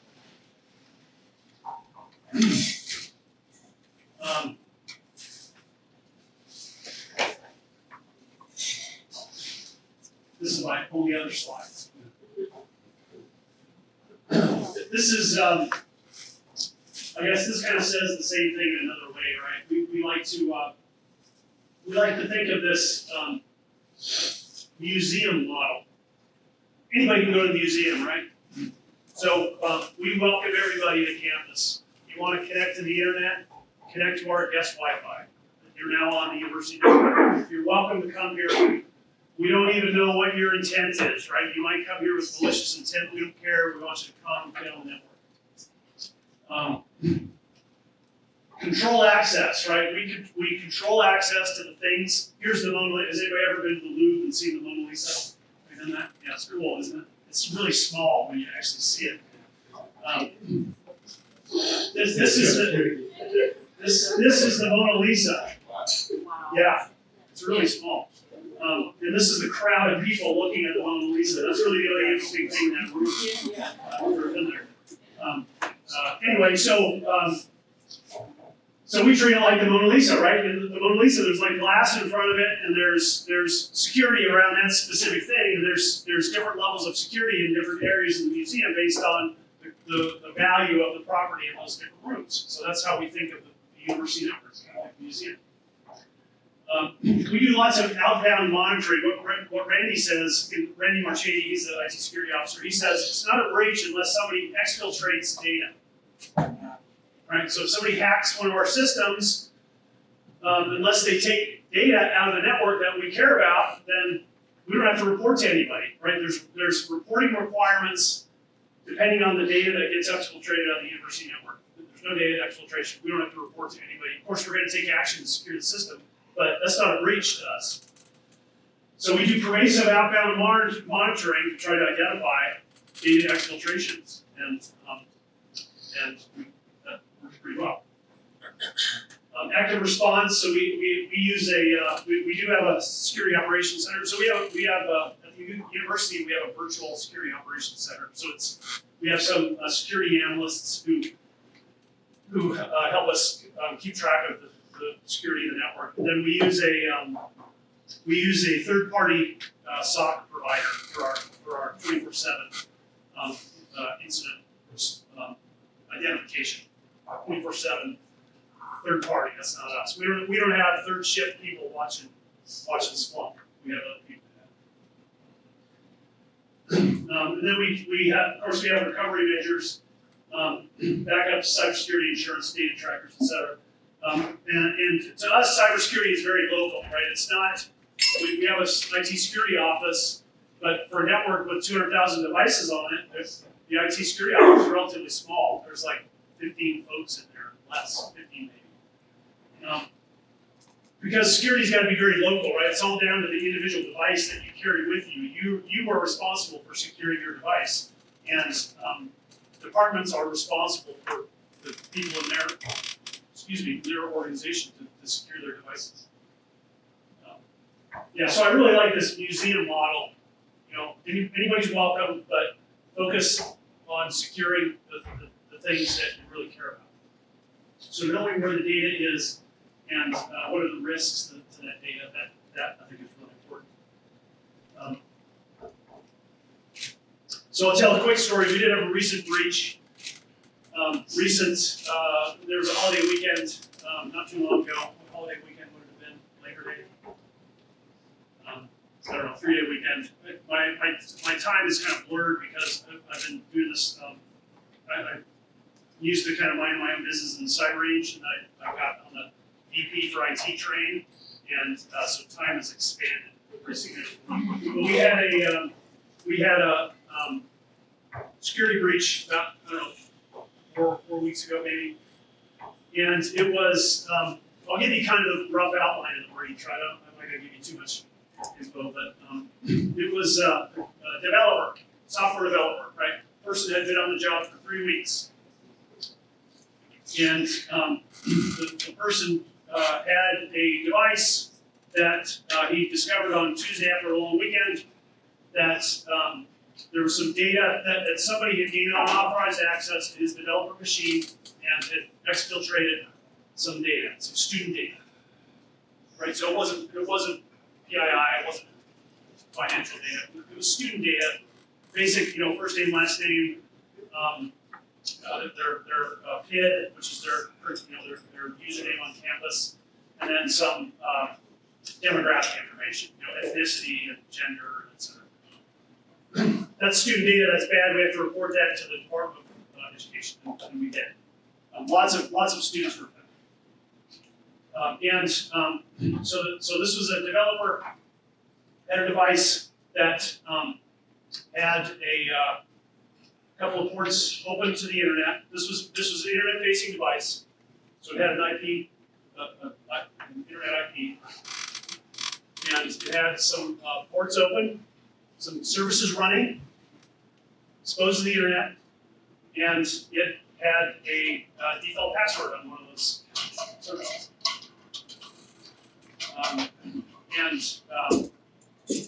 So that was one guy, right? One software developer. And so think about the cascading errors here, right? So I talked to different people about this. They drill in on very specific aspects of what happened in this case. What were some of the things this developer did wrong? What are the obvious things that the developer did wrong? Yeah. Why were certain ports open? Yeah, that's a good question. What's that? Default password. Holy crap! I mean, who does that, right? Yeah. Default password on a service. Yeah. What else? Yeah. Why do you have live data on this machine? Why the hell do you have production data on this machine? Yes. Yes. Why did that guy have production data on this machine? Yes. Yeah. What other programs were running at that time? But, yeah. We need that open source. Yeah. I mean, yeah. How many things were running on his developer machine that he should have been used for a very specific use case? Right? What happened to me? What's that? What happened to That's not my problem. That's an HR issue. Anything else? Anything else wrong? Here's what I drilled in on. Who the hell trained that guy? He had been on the job for 3 weeks. We have, so CyberRange, I run the CyberRange. We have a software development team. We get a new software developer. That person doesn't even touch, doesn't touch anything for about, 2 weeks probably. Tweaks is one of our engineers. Those people are put in a very controlled software development environment. They don't touch anything without instructions. They're trained before they do anything. So who the hell trained this brand new software developer? 3 weeks on the job. I mean, people are saying that guy should be fired. I think his boss should be fired. Well, maybe not fired. Why is a developer machine on the open internet? Why isn't it a segregated developer network? Yeah, absolutely. Yeah, I mean that tells me there's a problem with the culture, software development culture in the organization that caused that to happen. My concern is that it could be replicated elsewhere in the university, and so one of my first actions was to go to our audit team and say, we have policies around all this stuff, right? How do you enforce policies? The IT security office doesn't enforce IT security policy. I don't enforce the policy. Who does? Audit, right? So I talked to the auditors, and now the auditors are auditing software development practices across the university. Those are the kinds of things that'll bite you in the butt if you're not, give it some attention. Yeah, you have a question? Well, I was just going to say one thing that I don't know if you want to clarify, but I assume this was a public IP address on that machine. Yeah, it was internet facing. Yeah. Well, different animal. It's not a private IP address behind a firewall. It's a public IP address. Well, when I say public facing, I mean that people can see it. Well, I don't know if people understand that. Yeah. With what you guys do here at TAP. Yes. Yeah. So we have lots of RF1918 addresses on campus, unroutable IP addresses, right? 192.168, whatever, or those network links. That's what you want. That's what that wireless access point in your house does for you. I say often that the the wireless access point is one of the best cybersecurity devices invented in the last 20 years.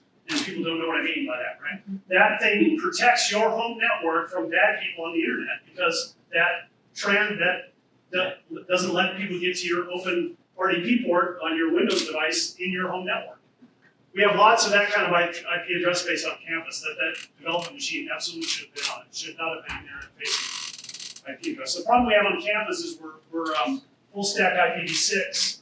We have been for 15 years, and IPv6 is just different from IPv4. There's no such thing as a private network in IPv6. Everything is publicly routed. So if you have a fiber connection coming to your house, and they tell you that you should use IPv6 in your home network, you got to understand the security implications of that because it could be problematic. I'm going to stop talking right now and see if anybody has any questions about anything, IT security related or education. Yeah. So I just want to say, that with that breach, that just illustrates again the whole human factor And one of the things that we didn't discuss earlier is having a culture of cybersecurity. Yeah. Where if someone does do something silly or does something wrong, that they should report it right away, feel that they can report it right away to minimize damage. I don't know how fast that person reported, but. That's the one positive out of this whole thing, is that guy discovered it when he came to work on Tuesday morning, immediately reported to his boss, That's went great. up through the chain. We heard about it before lunch, and we were able to take care of it very quickly. It could have been really bad if we didn't know about it quickly. Yeah. What was the response from the students once they heard about it? So, yeah, that's interesting. Surprisingly, there wasn't much of a response from the students. Yeah, so we had to inform a lot of students. There was, not much response.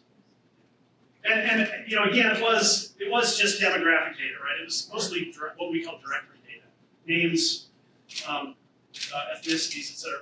But we shouldn't, that stuff shouldn't happen. So, is that response? You said the response was negligible, but you can possibly correlate that between that everyone is so used to having their data. That's what I was thinking. Yeah, that's right. I never got talking about this. Did Randy or Sock ever mention noticing any anomaly detection on the outbound?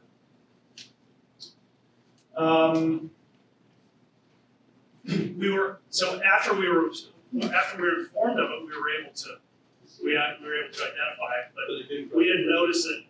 We didn't notice it until we were notified about it. Were we changing anything on our anomaly detection threshold? No, but there is one thing that we're changing. We'll talk about that in a second. Yeah. Go ahead and talk about that right now. Okay. I'll talk about two things that we did immediately based on this particular breach. First of all, there was sufficient student information in the breach that somebody could have used it to call our help desk and change somebody's password. So immediately we made some changes to this password reset process to prevent knowing exactly what was exposed. We could change the process a little bit. The second thing we did was, so again, this person had a device, internet facing, had an open port with a default password on it. We do actually, we do test for, so we know we do a scan every day of all of the devices on the university network. We scan for open ports, and we scan both internal open ports and external open ports. What's exposed to the internet? And of course, the thing that concerns us the most are the ports that are exposed to the internet. And so we scan every day, so we know what ports are open to the internet.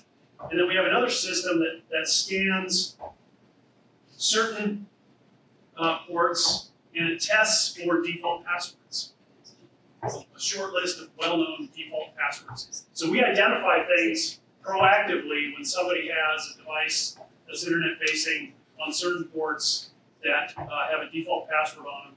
This particular port didn't have, that wasn't on our list of ports that were scanned. We may not have known anyway, because it turns out that the way the guy that used the system, it was newly stood up, right? So it hadn't been up for a long time, and we only do that scan once a week.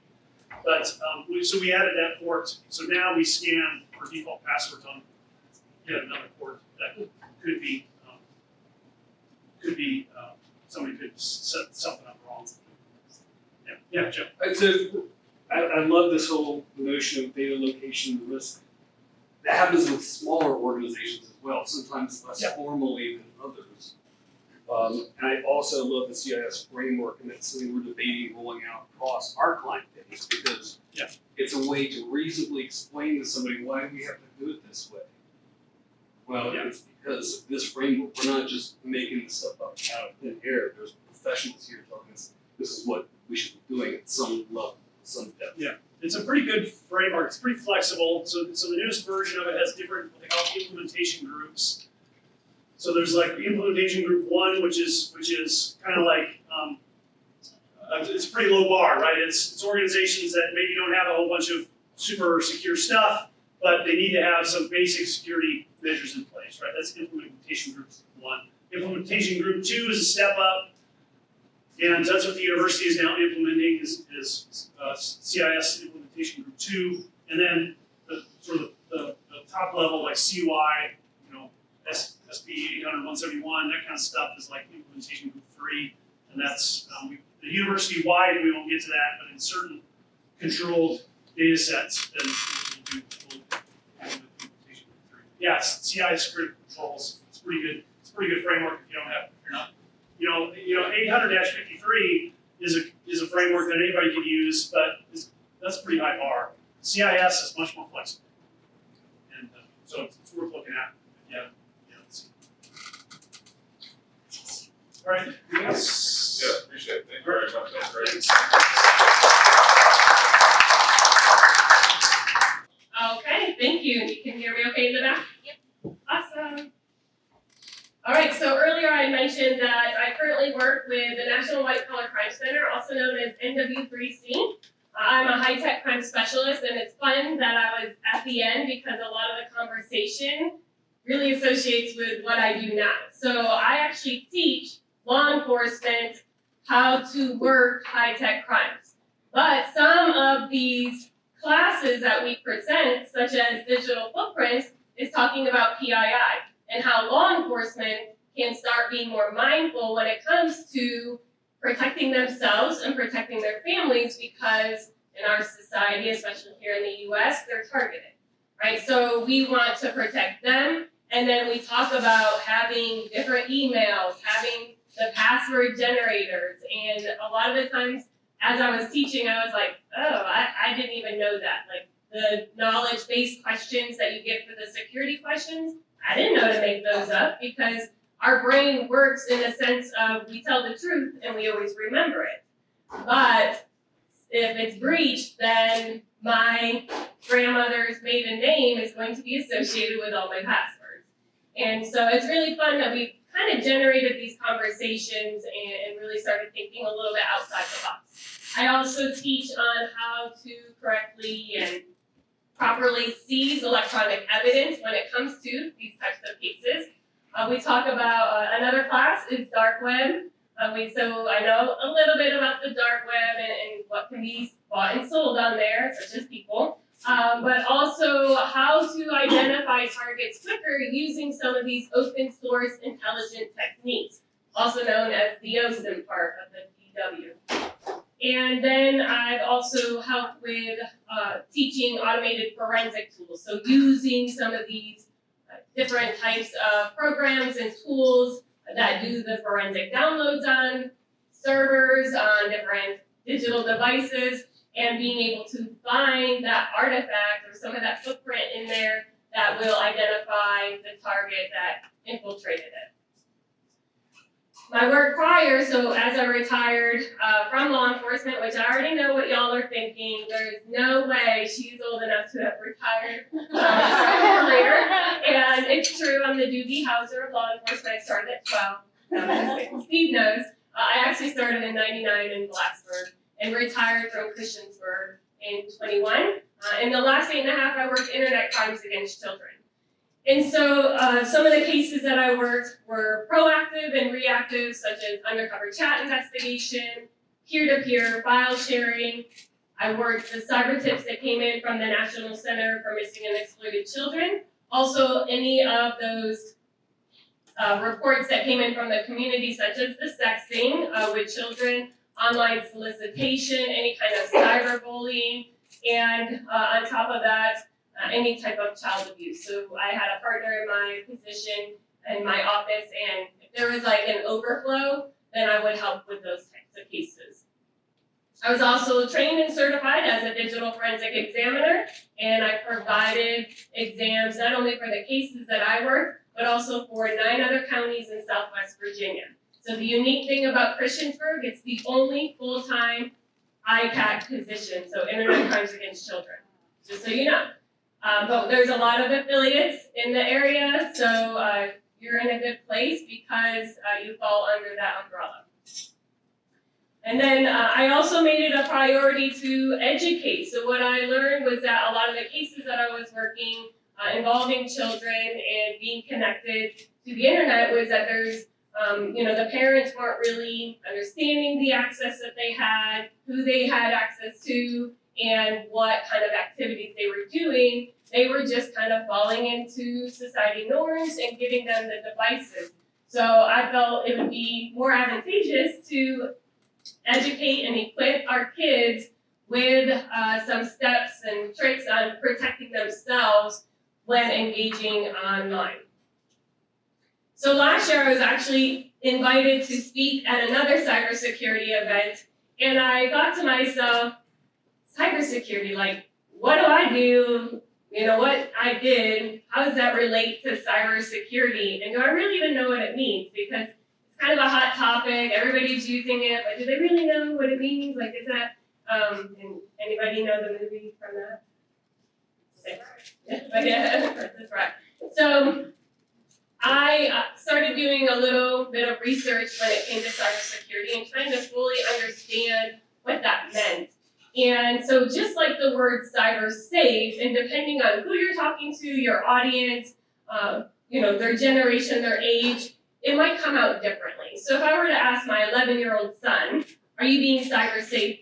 He would say, yeah, mommy, like I'm not talking to strangers online, because we've had that conversation. But is he accessing YouTube and not understanding that there's some restrictions that need to be applied before he has access to that? Because he's not allowed to do that. But at school, they have access to YouTube. If I were to speak to a colleague or a peer of mine, and they know what I do and all my lessons, and I say, hey, are you being cyber safe? They would say, yes, you know what? I've gone through all my social media, and I've set up all the privacy settings, making sure that they're not seeing images of my kids, that nobody can share that, and my PII is being protected. But, like we mentioned earlier, are they using the same password that they've been using on all their accounts? Because they don't know about password managers, they don't know to secure their financial accounts separately, and they're not using two-factor authentication. Now, if I were to talk to my mom, are you being cyber safe? She's like, I hardly use the internet, and if I do, it's to check my emails, do my polls, get some rewards and some coupons. But so she thinks she's being safe, but is she clicking on those phishing emails that we're talking about because their bank says, hey, looks like your account's been some fraudulent activity. We would love for you to change your password, make sure it's secure. Oh yeah, here's a link, just so to make it easy for you. Click on it and we'll get that all taken care of. Right, so just like talking about cyber safe in my realm, how are people using the term cybersecurity and what are they, thinking? So I did some definitions. I went to the Googles and I compiled like a bunch of them. If I knew about ChatGPT at the time, I'd be like, what's the top 3 definitions of cybersecurity? But Google gave me a little bit, and this is the one that I came up with that it was very universal, like a lot of the definitions included this. So it talks about the collective methods to help protect the integrity, again, going back to that CIA triad, right? The integrity of computer systems, networks, data, and programs from digital attacks. And I said, okay, I can relate to that. A lot of the classes that I teach, I'm teaching on keeping systems safe. I'm teaching officers on how to protect themselves, how to make sure that their Wi-Fi is keyword secured at home.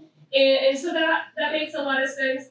And because I do the digital forensics, I understand all about some of that networking and keeping data secure. Am I able to find that in a shared folder, or is that going to be in more of an encryption folder? All of that makes sense. But then I started thinking, there's something missing. Something missing in this. And where would I come in to really fill that void? What are we not protecting here, or even mentioning? People. We are missing people. And the victims behind these attacks and behind what's going on with these bad actors and how they're accessing people, right? So I even think about when I first was being trained in some of these investigations of how to do undercover chats or how to identify bad or targets that were exchanging images of child sexual abuse material. And so we were taught the process. We would have a IP address that has a known image, and once we have that known image and that IP address, we send a search warrant to the provider, tell me who owns this IP address and where do they live. So then I'll identify the home, I'll do a little research, who lives there, and who could be the possible predator that is actually accessing these images. Go to their home, do the search warrant, do the interview. As I'm interviewing, I get a confession, great. I get all the devices that have the actual evidence on it, awesome. Put that into evidence into the PD, I make the arrest, and then we go to court and we just wait for the court proceedings. That's how they first taught us. Soon we realized that that process wasn't really working because we were missing an aspect of it, and that is real victims. And so we had to change the way that we conducted our investigation. So when I'm doing that interview, I'm getting that confession, they're telling me what program they're using, they're telling me, that they understood that they were sharing their files and that they were receiving these files and these images. This is where they stored them, this is how I'll find it. Oh, and it's on this computer, and it's on that iPad, and it's on that phone. Right? So I can get all of that. The next question I had to ask, because through research, we found that about 89% of those that are looking at these images are also hand-on offenders. So we go to the next step and we ask the question, who do you have access to? Have you ever been hands-on? And sometimes they will actually confess that. I had an undercover chat investigation where the subject lived in Maryland. We were able to identify him because he clicked on a really special link to see a cute little picture of me. But what he got wasn't really a picture, but I got his IP address. And so I was able to identify him, sent the information that I had to Maryland, to another task force. They went in, they did the interview, and because we took that extra step, he identified being hands-on with his niece, who spent the night and actually slept in his bedroom, and dad was a retired police officer and had no idea. He was also planning on abducting children from an orphanage because he was contacting them online. So that is just another way of looking at cybersecurity, taking that extra step to think about the victims behind the computer or behind the data that's been breached and making sure that we're protecting them. So with that, I thought about, what does this scope look like when it comes to cybercrime in general? And I know we threw out some statistics, Jeff threw some out, and I found some that were the most relevant, and so it is a little dated, but for 2021, the FBI, when I did a search of what's the most reported cybercrime out there, and in 2021, they reported that phishing was the number one. About 329,000 victims, which we've been talking about, right? About $6.9 billion. That's a lot, right? That's a lot of money. But again, I'm thinking, okay, so why is it that they're reporting that that's the number one crime, cyber crime being reported, when I'm getting stats from the National Center for Missing and Exploited Children telling me that 29 million reports came in? It's all generated online. It's all through cyber. And so it dawned on me that there's a disconnect, right? There's a disconnect. Here's another fun statistic. In the 1990s, it was reported about 14 million arrests were made in the US. In the last 2 years, 7 million arrests. Why do you think that is? Has crime gone down? Any? That's great. He said that they're getting a little bit harder to catch. And that's definitely one of the things. A lot of times I give that question to other law enforcement, and they're like, they're getting smarter. And I'm like, really? I don't think so. They're not really getting smarter. They're sharing more data, but we're behind. So we're behind the curve of being able to detect, being able to be proactive, and know how to work these types of cases. And so that's where that number is such a high jump. And then we're also so overloaded with all of these cases because there's actually more crime being committed, and it's all online. So what I've learned is that when we, Natalie, you said something about, why aren't we having these conversations? Where should this start? I'll tell you where it starts. In my home, it started when he was 4. And so we have conversations. But looking at even academia, if you go and get a degree in cybersecurity, you're learning about computer engineering. You're learning about cyber law, policies, networks, anything that has to do with that computer system. If you get a degree in criminal justice, you're learning about people and how their actions are, psychology, sociology. You learn about the law and the judicial system, but on a different angle. And so the problem is we're not working together.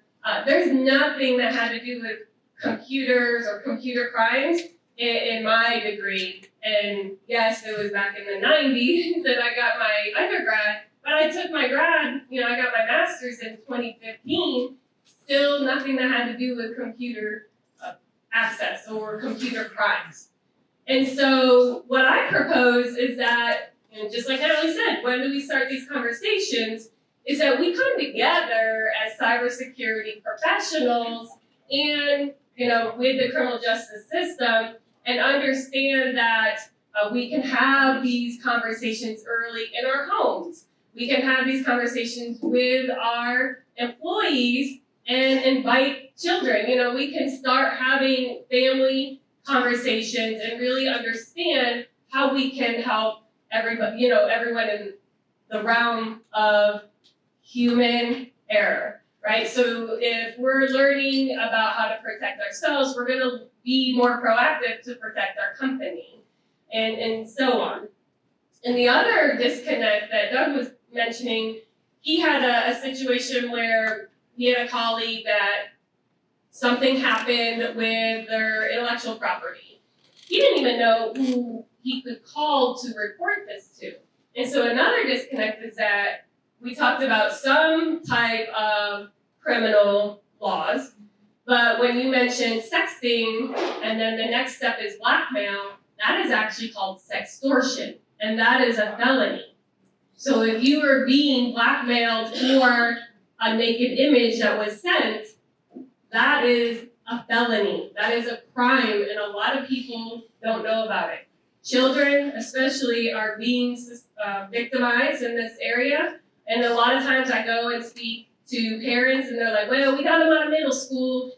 Thankfully, no news were exchanged, like we're good. And so they stop monitoring their devices when they get into high school thinking we're out of that puberty stage, but no, the sextortion is actually happening to the older kids because they're tapping into college funds. And so we're seeing an increase of suicide based on those types of crimes. So again, that's my proposal, that we kind of come together, we do more things like this. Jeff is definitely moving that needle forward, having these conversations. Yeah, we have more IT type professions in here, but that doesn't mean, like, Terry even came and I spoke with them at the chamber one year. It opens up the doors to have more conversations and to start having these types of panels in another area. Any questions for Moe or anything like that?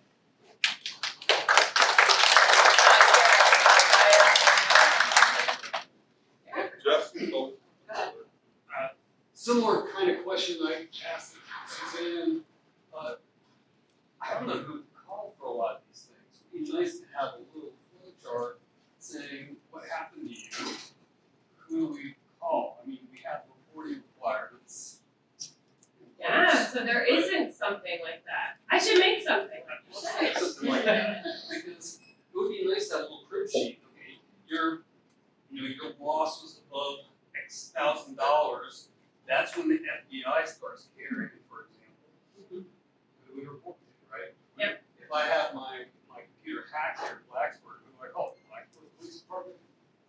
and that's an interesting question. So I mentioned the case where I had the chatter was inside of Maryland, and I'm here in Virginia. Well, any type of criminal activity that happens online, you can prosecute either where the victim lives or where the suspect lives. You find the best system. You can even take it federal.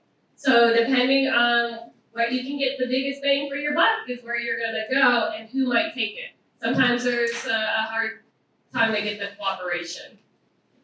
My question is about the internet crimes against children. What will be the process to become a professional in that field? That's a great question. So he asked about internet crimes against children. Like, what's the process of being able to work in that field?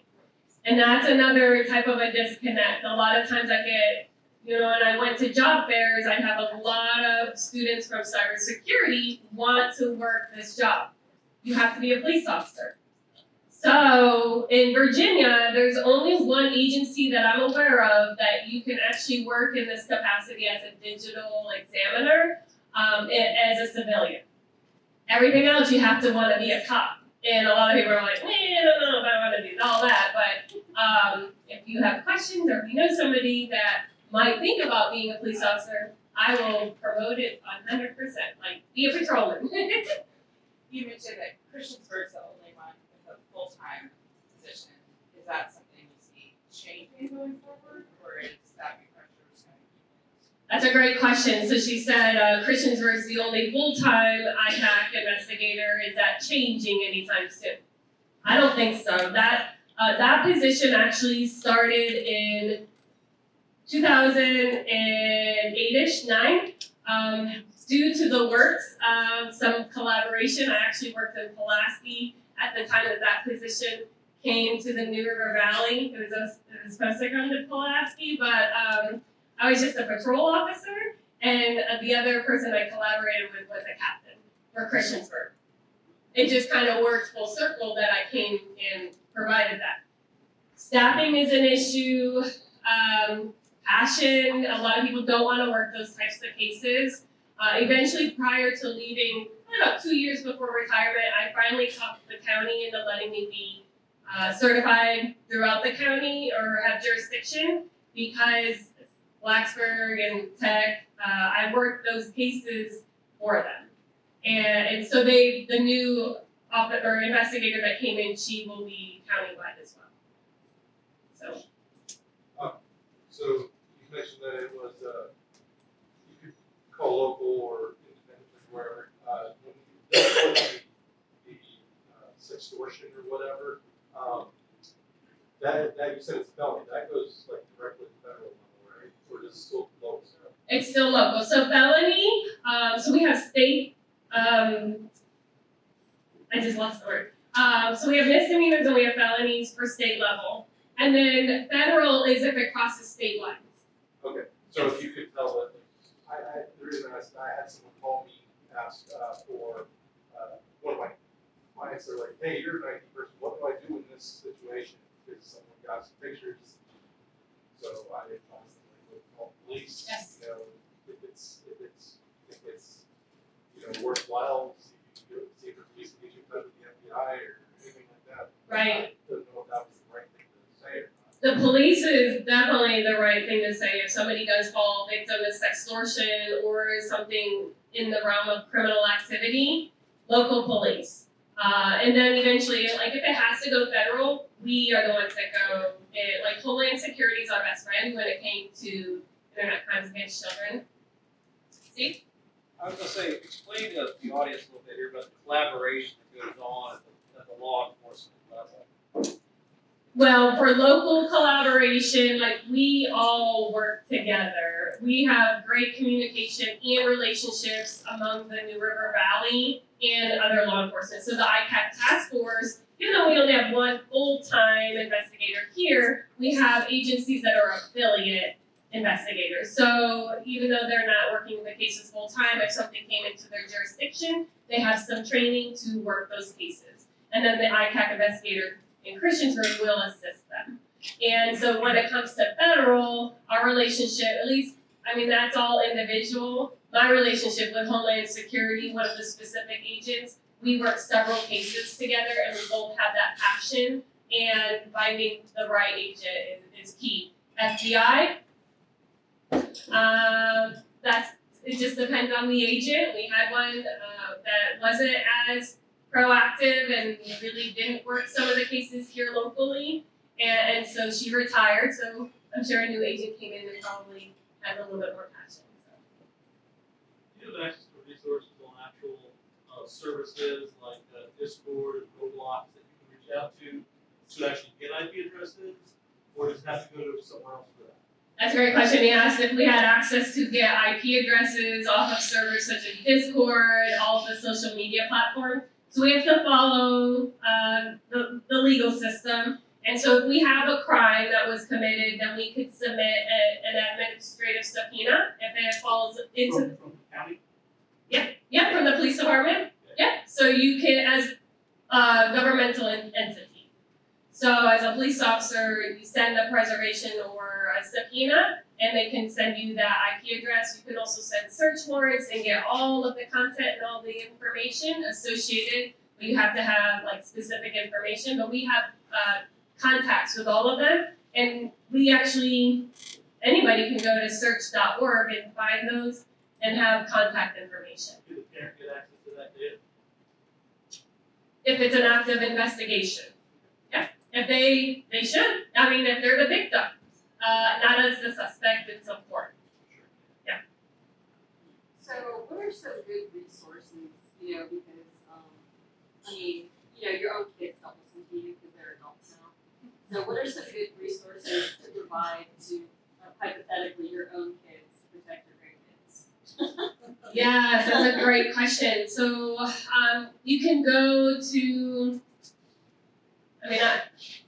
I used to work for a nonprofit and gave out a lot of information that way. But like Child Rescue Coalition gives out a lot of information. National Center for Missing and Exploited Children, they actually have PowerPoints and they have handouts, and parents can get access to all of that information. Did you have it? Yes. It's a similar question I had about Minecraft education. Okay, so Minecraft education Yeah, and summer we had some of the rooms were doing appropriate costume. yeah. So I actually provide community presentations. I'll be at Shawsville tomorrow night if you for parents. And then I still have the schools invite me. I do that on my own time because I just love it. But I also provide PowerPoints to other agencies. So with my position at National White Collar Crime Center, they allow me to train the trainer and provide the PowerPoint. So instead of reinventing the wheel, just showing them the talking points that I've used. I also have a parent ebook, so that sets them up for, I'll have to send that. That sets you up with some of those security settings, how to go through the screen time for your phones, some of the things to look for when it comes to grooming, and having those tough conversations and some of those starting talks. I was going to add to some more resources are a lot of your parent student organizations, like sports organizations, scouts, churches, things of that nature. There's a lot of training that has to go into being a volunteer with kids that are not yours. And in particular, Catholic Church is really good with the first program, scouts with their youth protection. There's some stuff with sports. I know I've done a bit on soccer and some of the other things. So baseball and basketball. Yeah, so they might have access to some resources. Yeah. There's a lot of training out there. A lot of it's video based. A lot of it's you can do at home. So you can do it on your time, on your dime kind of deal, which to me is more effective. So for what it's worth. Yeah, I love that. But I will say that in this area there's some disconnect as well, in the sense of what are they really doing to protect them. I went to Radford School and found out that the coaches are only communicating with kids on social platforms. And so that's a no-no in my book, like no child and adult should be friends on social media without the parent involvement and no communication. I mean, if you saw the news in Tennessee, the teacher who might be pregnant with a 12-year-old baby, I definitely would not allow teachers or coaches. And so with the parents' concerns that came up to me after that presentation, I actually ran into somebody. I'm like, hey, are you still involved at Radford Schools? He's like, yeah, I'm on the school board. I'm like, I got something for you. And so it's already, I've already opened it up. And I think somebody said, well, we might be afraid to talk about, come to me. I'm not afraid. I'll talk to anybody and everybody. Well, not just that, but as an adult, you don't want to put yourself in a position where you can be accused of something. Exactly. So they're not thinking on the other end. I don't know what they're thinking. But as the parents, though, I've had some pushback. They're like, I said, go to the school board. And they said, well, there's some issues with the school board. Okay. You still need to go and you need to report it. I even had in my own agency somebody that said, well, in the middle school cheerleading, they're requiring them to be on Snapchat, and that's how they coordinate. And I said, your middle schoolers are not 13 that have to be on social. You have to be 13 to be on social media. They can't require that. You're the dad, so you need to go tell that coach that she can't do that. He's like, well, they'll kick her off if I say anything. And I said, they can't do that either. So I go up to my office. I sent a message to the athletic director, and everything was taken care of. And I went back to the dad, and I said, you're welcome. Thank you. Awesome. Thanks, guys. Yeah, thank you. We'll take a quick 5-minute break. So the word, Just making some. So the wording is without undue delay. And for that, I would at least make sure you're confident that you have a good understanding of what has happened. Obviously, it's prudent and it's a good idea to report as soon as you can, but I think the more helpful information you have when you go to report, the better that is. So I would take, I'm not saying take 5 weeks and look into, maybe establish how much you can work out in the first 24 to 48 hours. And then after that, I would go ahead and report on the basis of what you've been able to establish in that, immediate 1 to 2 days. You want to add more? Okay, so I'll just add if it's having to deal with crimes against children or any kind of felony, just be aware that you can report that anytime. So a felony there's no statute of limitation. So if a child does disclose to you years later, you can still investigate it. So that's just a different realm of reports. yeah, perfect.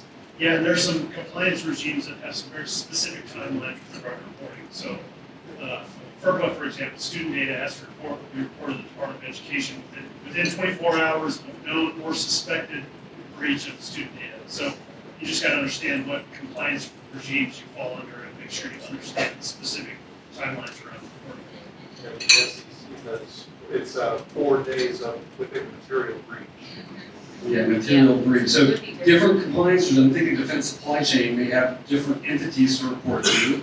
Maybe some of the same entities and different timelines for those reports too. So know who you need to report to and what that timeline looks like. I think is good advice. Yeah, I don't want to feel left out. Yeah. So internally, if you suspect anything, you should report that up the chain immediately. Just make sure, because you say internal or external. Sorry. Yes. Yes. So There. that was a mixed bag. A really mixed bag. Clear as mud, but yes. See, but by this stage, you're going to have done your assessment. You're going to know what laws apply to you, and so you're going to know exactly what your reporting requirement is under the law that applies to that situation, or the compliance program that you're part of. You're going to be aware of all of that.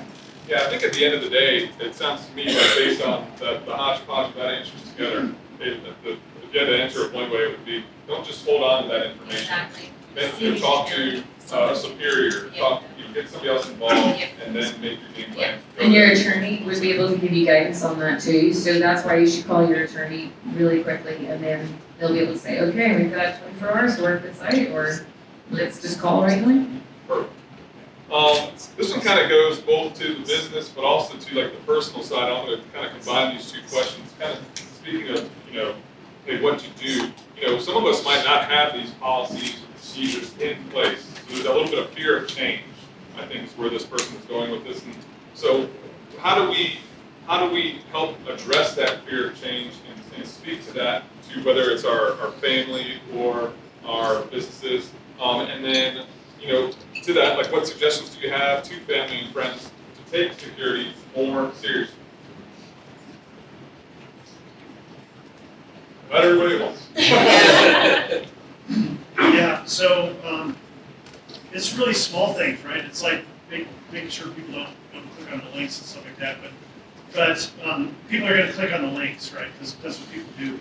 So you're not going to stop them. So you have to have some technical mechanisms by which you make it so that if the person clicks on the link, it's not such a big deal. The number one thing I tell to friends and family is use two-factor authentication with your important accounts. And then they say, what are the important accounts? You can't use two-factor everywhere, because that's just you'll be two-factoring every time you log in anywhere. That's just a waste of time. So what are your important accounts? What important accounts, Steve? Financial accounts, you bet. Yep, your bank, your trade. Health, yeah. You can put money into. Okay. Well, yeah, okay. Any one through which somebody could get your money. I tell you, the number one place I tell people to use two-factor authentication is on every email address you have. Why is that? Because everything's connected inside your email. Everything's connected to email. Somebody has your email, they can reset your password to any of that other stuff. So email accounts, financial accounts, medical data, use two-factor authentication. Google Microsoft. Well, yeah, those are usually email, right? So selling it to friends and family and how to reduce that fear of change is another sales job in my mind. And the best way to sell anything is to tell a story, a real story. Y'all have heard some of them today of people falling victim, right? And so those stories are great at selling change. They're great at selling to friends and family when it requires them to change their behavior. Those little note cards, right, require a lot of selling maybe to friends and families. So that's my thought. Maybe along this line too, this is another question that came up, in regards to social engineering. What are some ways that maybe to mitigate some of that social engineering that's out there? Ways to maybe slow that down or stop that within either the business or family? Use a password manager, store the answers to those questions, and lie. Lie. You're going to need to store them because you're going to make up totally ridiculous stuff. Education about various social media attacks Yeah. or social engineering attacks, MGM situation. Yeah, so I was listening to a podcast yesterday and they were talking about more AI stuff, about how there's this, have y'all heard about where they call like your grandmother and say, hey, so-and-so's in jail?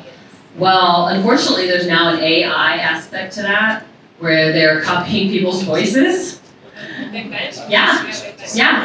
Yeah, deep fakes, and calling and saying, hey, I've been arrested or I've gotten into trouble, don't tell mom and dad, or don't tell my brother or something, I need you to send money. This is a really big thing happening between India and Pakistan right now. Yeah. It's been happening. Yeah. Oh yeah, I know. Yeah, deep fakes. So I wonder how long till we have to two-factor our own voices and our own likenesses. Well, going off of that, just talking about like when you do get those spammy email or phone calls, sometimes you're like, wow, that's a 540 number. That might be like the doctor or the school. So when you answer, don't say hello right away. Listen.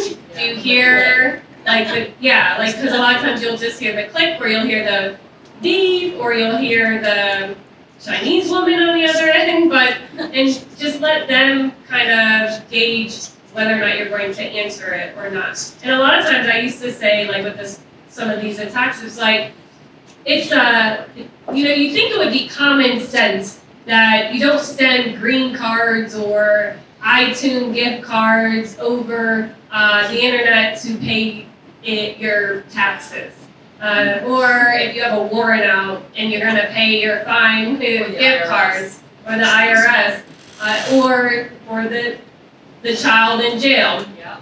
And I used to say, you know what, in the office we'd all talk about, they're like, that's common sense. And I'm like, I don't think so. I'm like, I think it's cop sense. You know, like because we work these cases, we kind of have that new sense. Man, I got thrown out of the water when a retired captain sent $5,000 in cash to New Jersey through FedEx in an envelope to get his grandchild out of jail that wasn't there. And then they required more money, and so he went to send it, and luckily we intercepted all of that.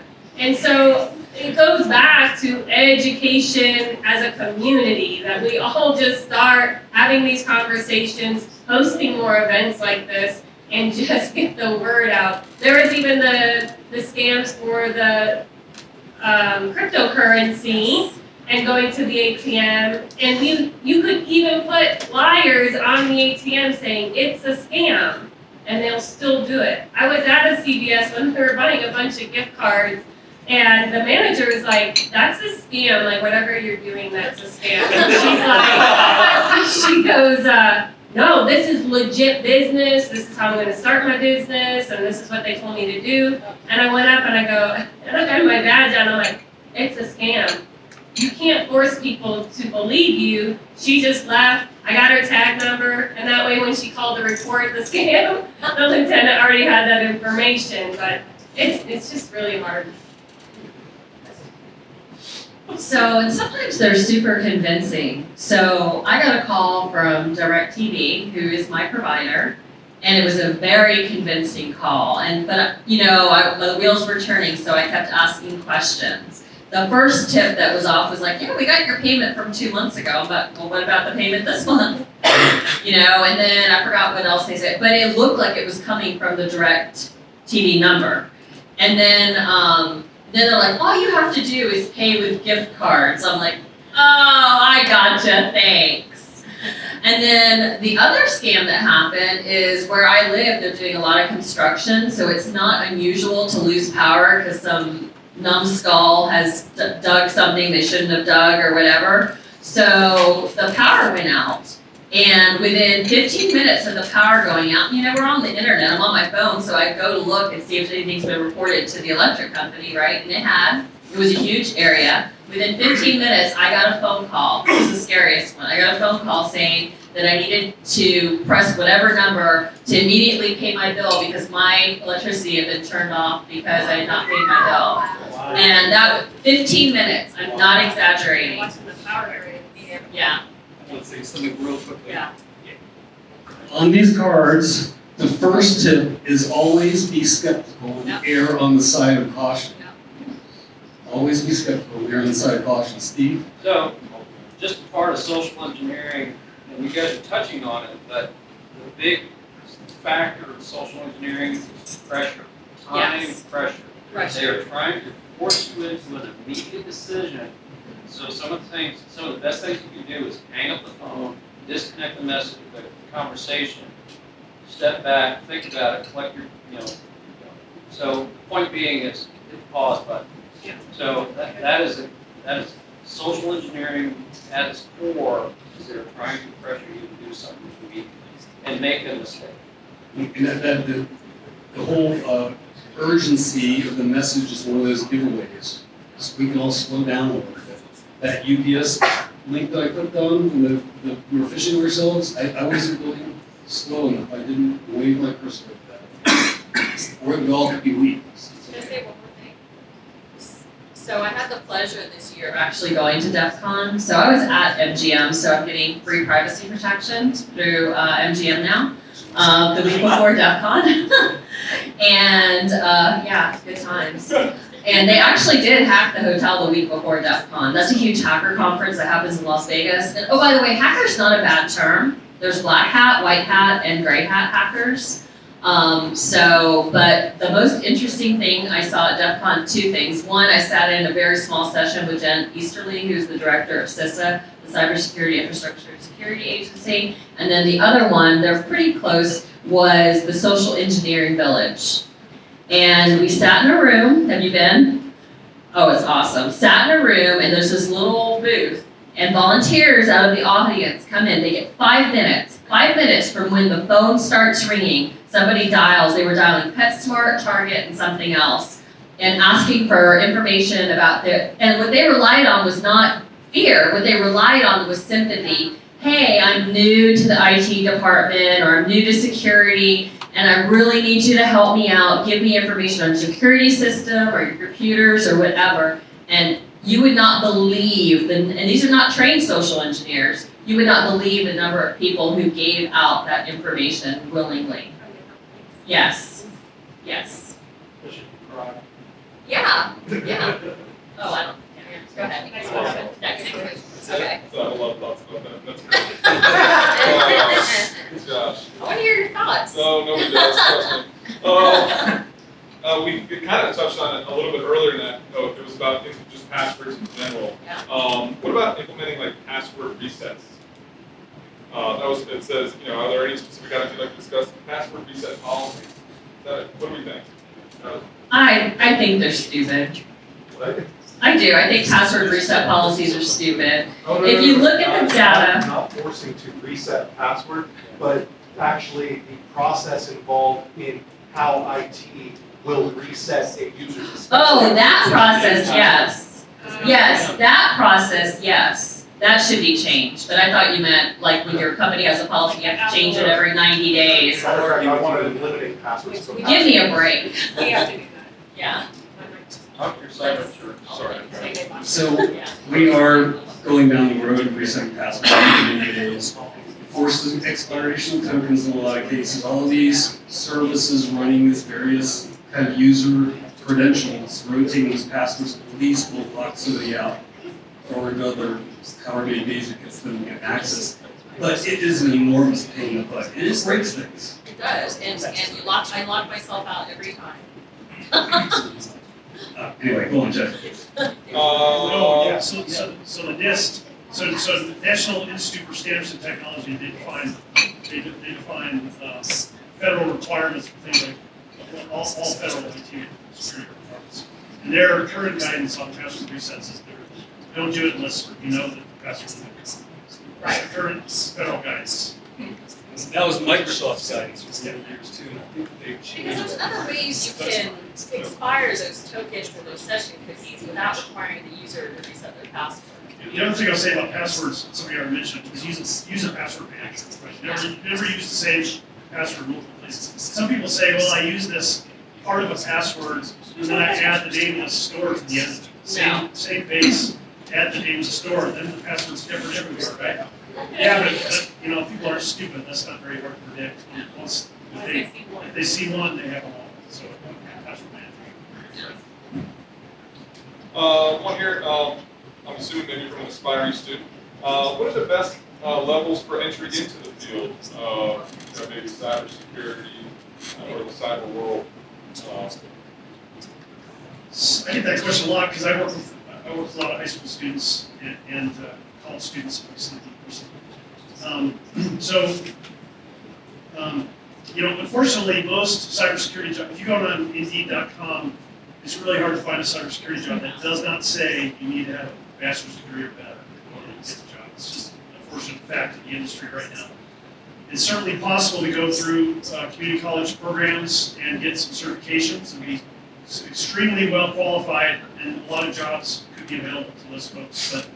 But unfortunately, these days, a bachelor's degree and some minimum certification, like a Security Plus certification, is a pretty basic standard. And in the meantime, there's a ton of seats out there in this field that are unfilled. There's like a negative unemployment rate there, now how big it is. So it's frustrating that, I gotta have a master's degree. You gotta have 15 years of IT security, but how many people are that? Microphone transfers. I'll say this, in the insurance world, there are plenty of carriers that are expanding upon their cyber, we'll call it, network within their company as far as offering coverages and expanding on them. And you don't need some of those certifications because once you get involved with that insurance company, they will pay for you to get those certifications. Interning too. Yeah, interning. I was going to say that. Interning or doing like a cooperative education program when you're in high school. I mean, high school and college. I think is very, very important. And interestingly enough, I've worked for some pretty interesting characters throughout my career. So when I worked for the federal government, I worked in Tampa at Special Operations Command and Central Command, and that was during the 9/11 era when we were all worked together for like 6 whole months.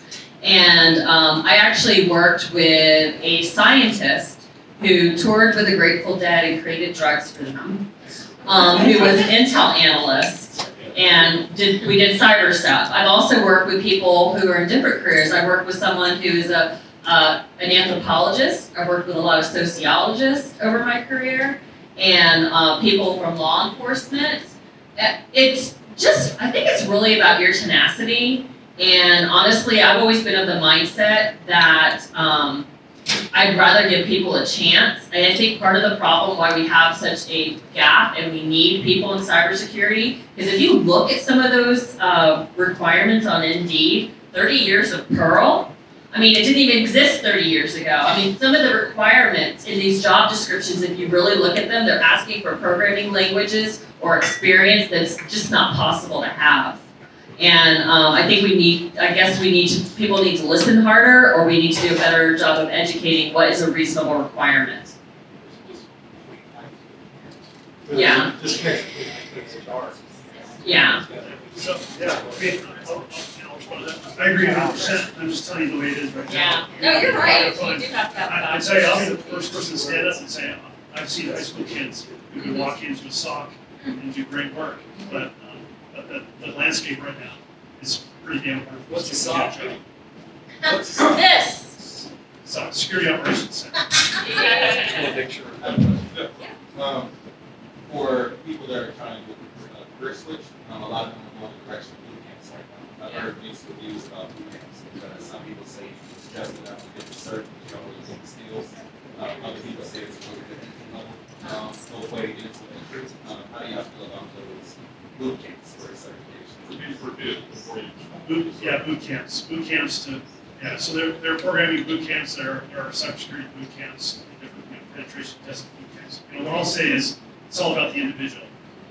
If they don't have the aptitude and the desire, then they can boot camp all they want, and they're just not going to be successful.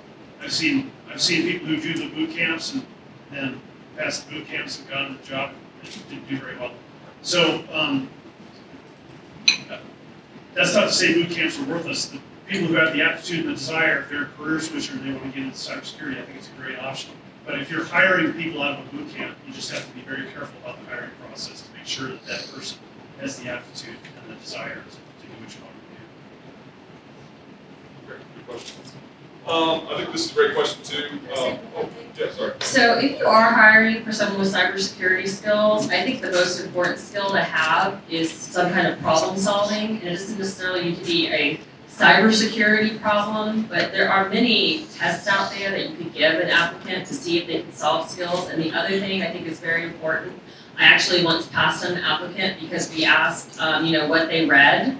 And if you're not reading anything, because cybersecurity is a field where you have to learn new stuff, if you're not reading or listening to podcasts or have a desire to learn cybersecurity, it's not the field for you. You gotta have the passion. Yeah.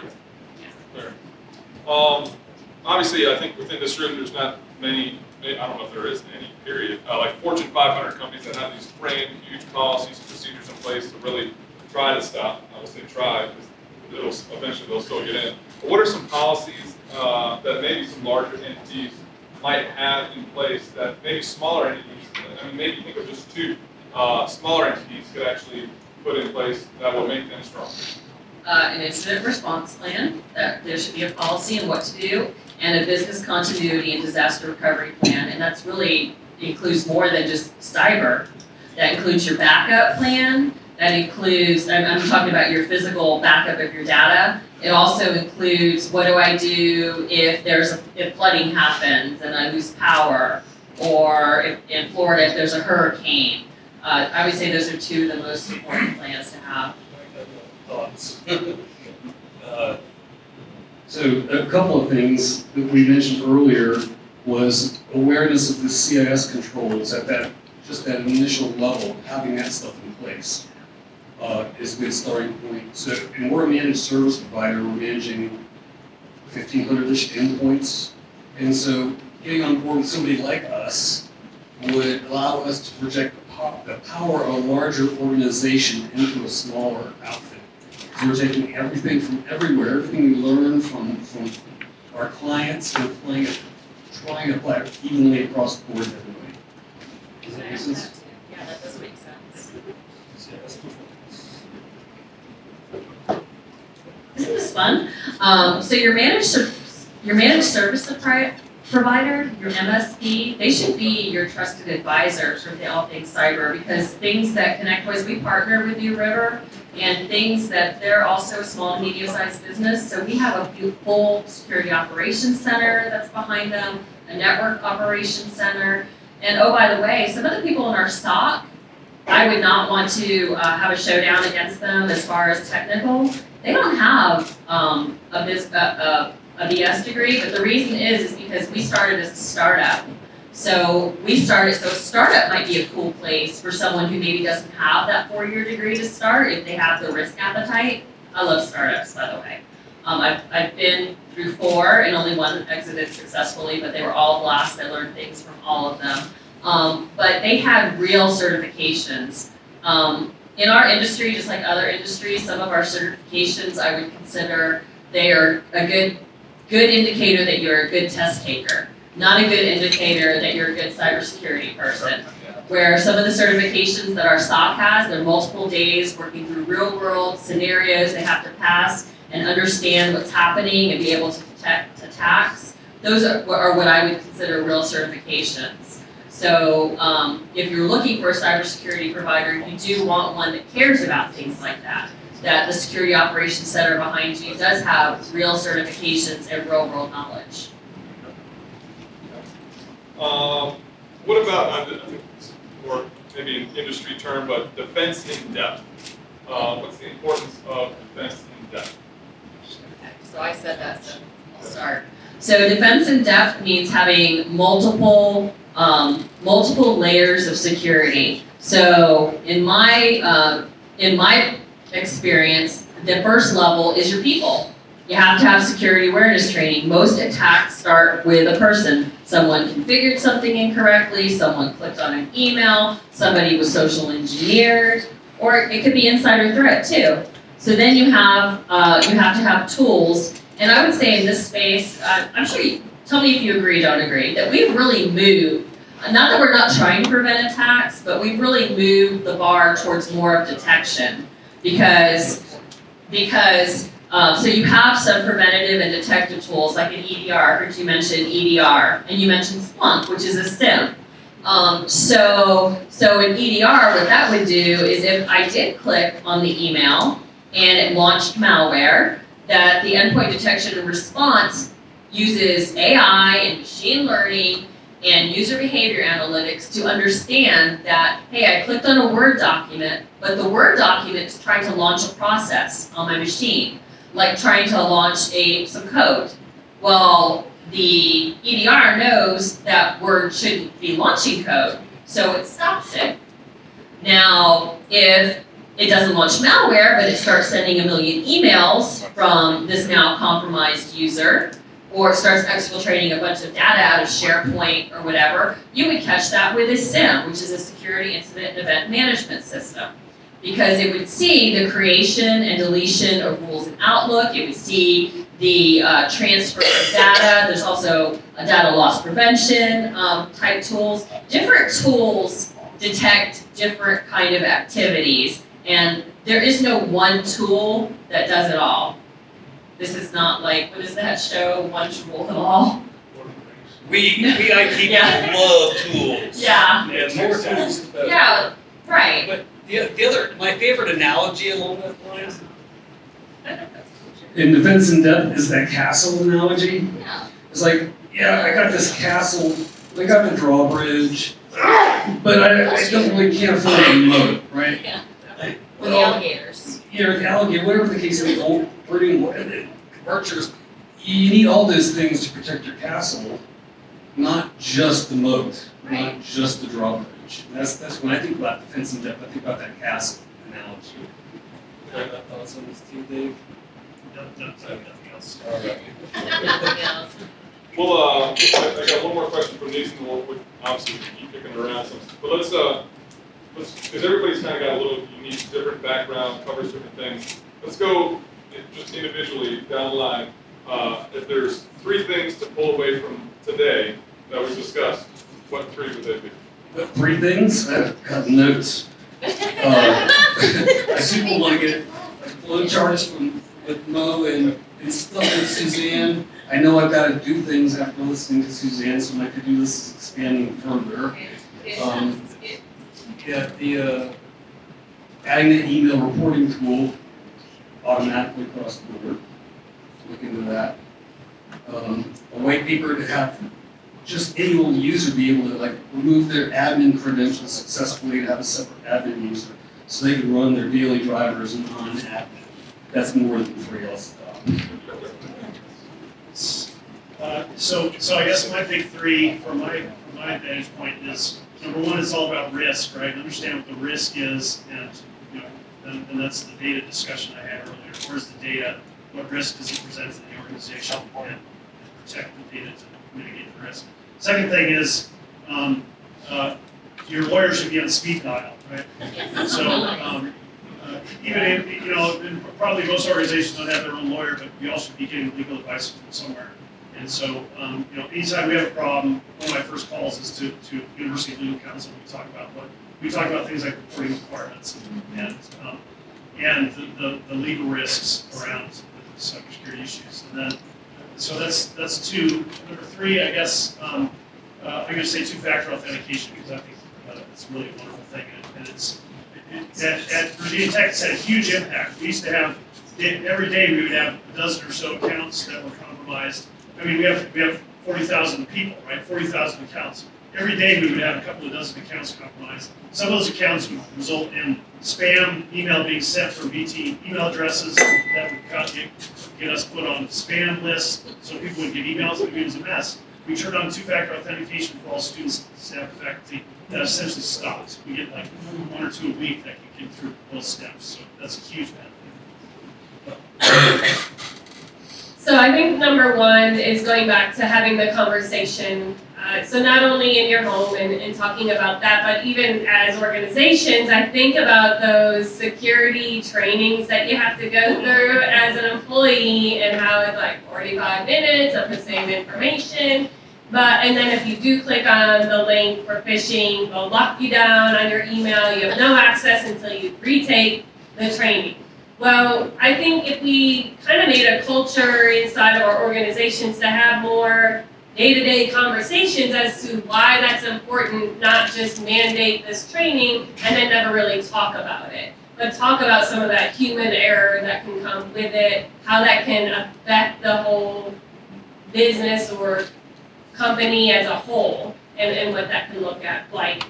Another one is I'm definitely walking away with the admin on my home device. That's really interesting, and I might add that to some presentations. And then I had the 3rd one, and it just and you said something. I could think of one you had. Okay. The disconnect. Right. Exactly. Yeah, the disconnect. Yes, but there was something I was going to add. Can we come back? Yes. Okay.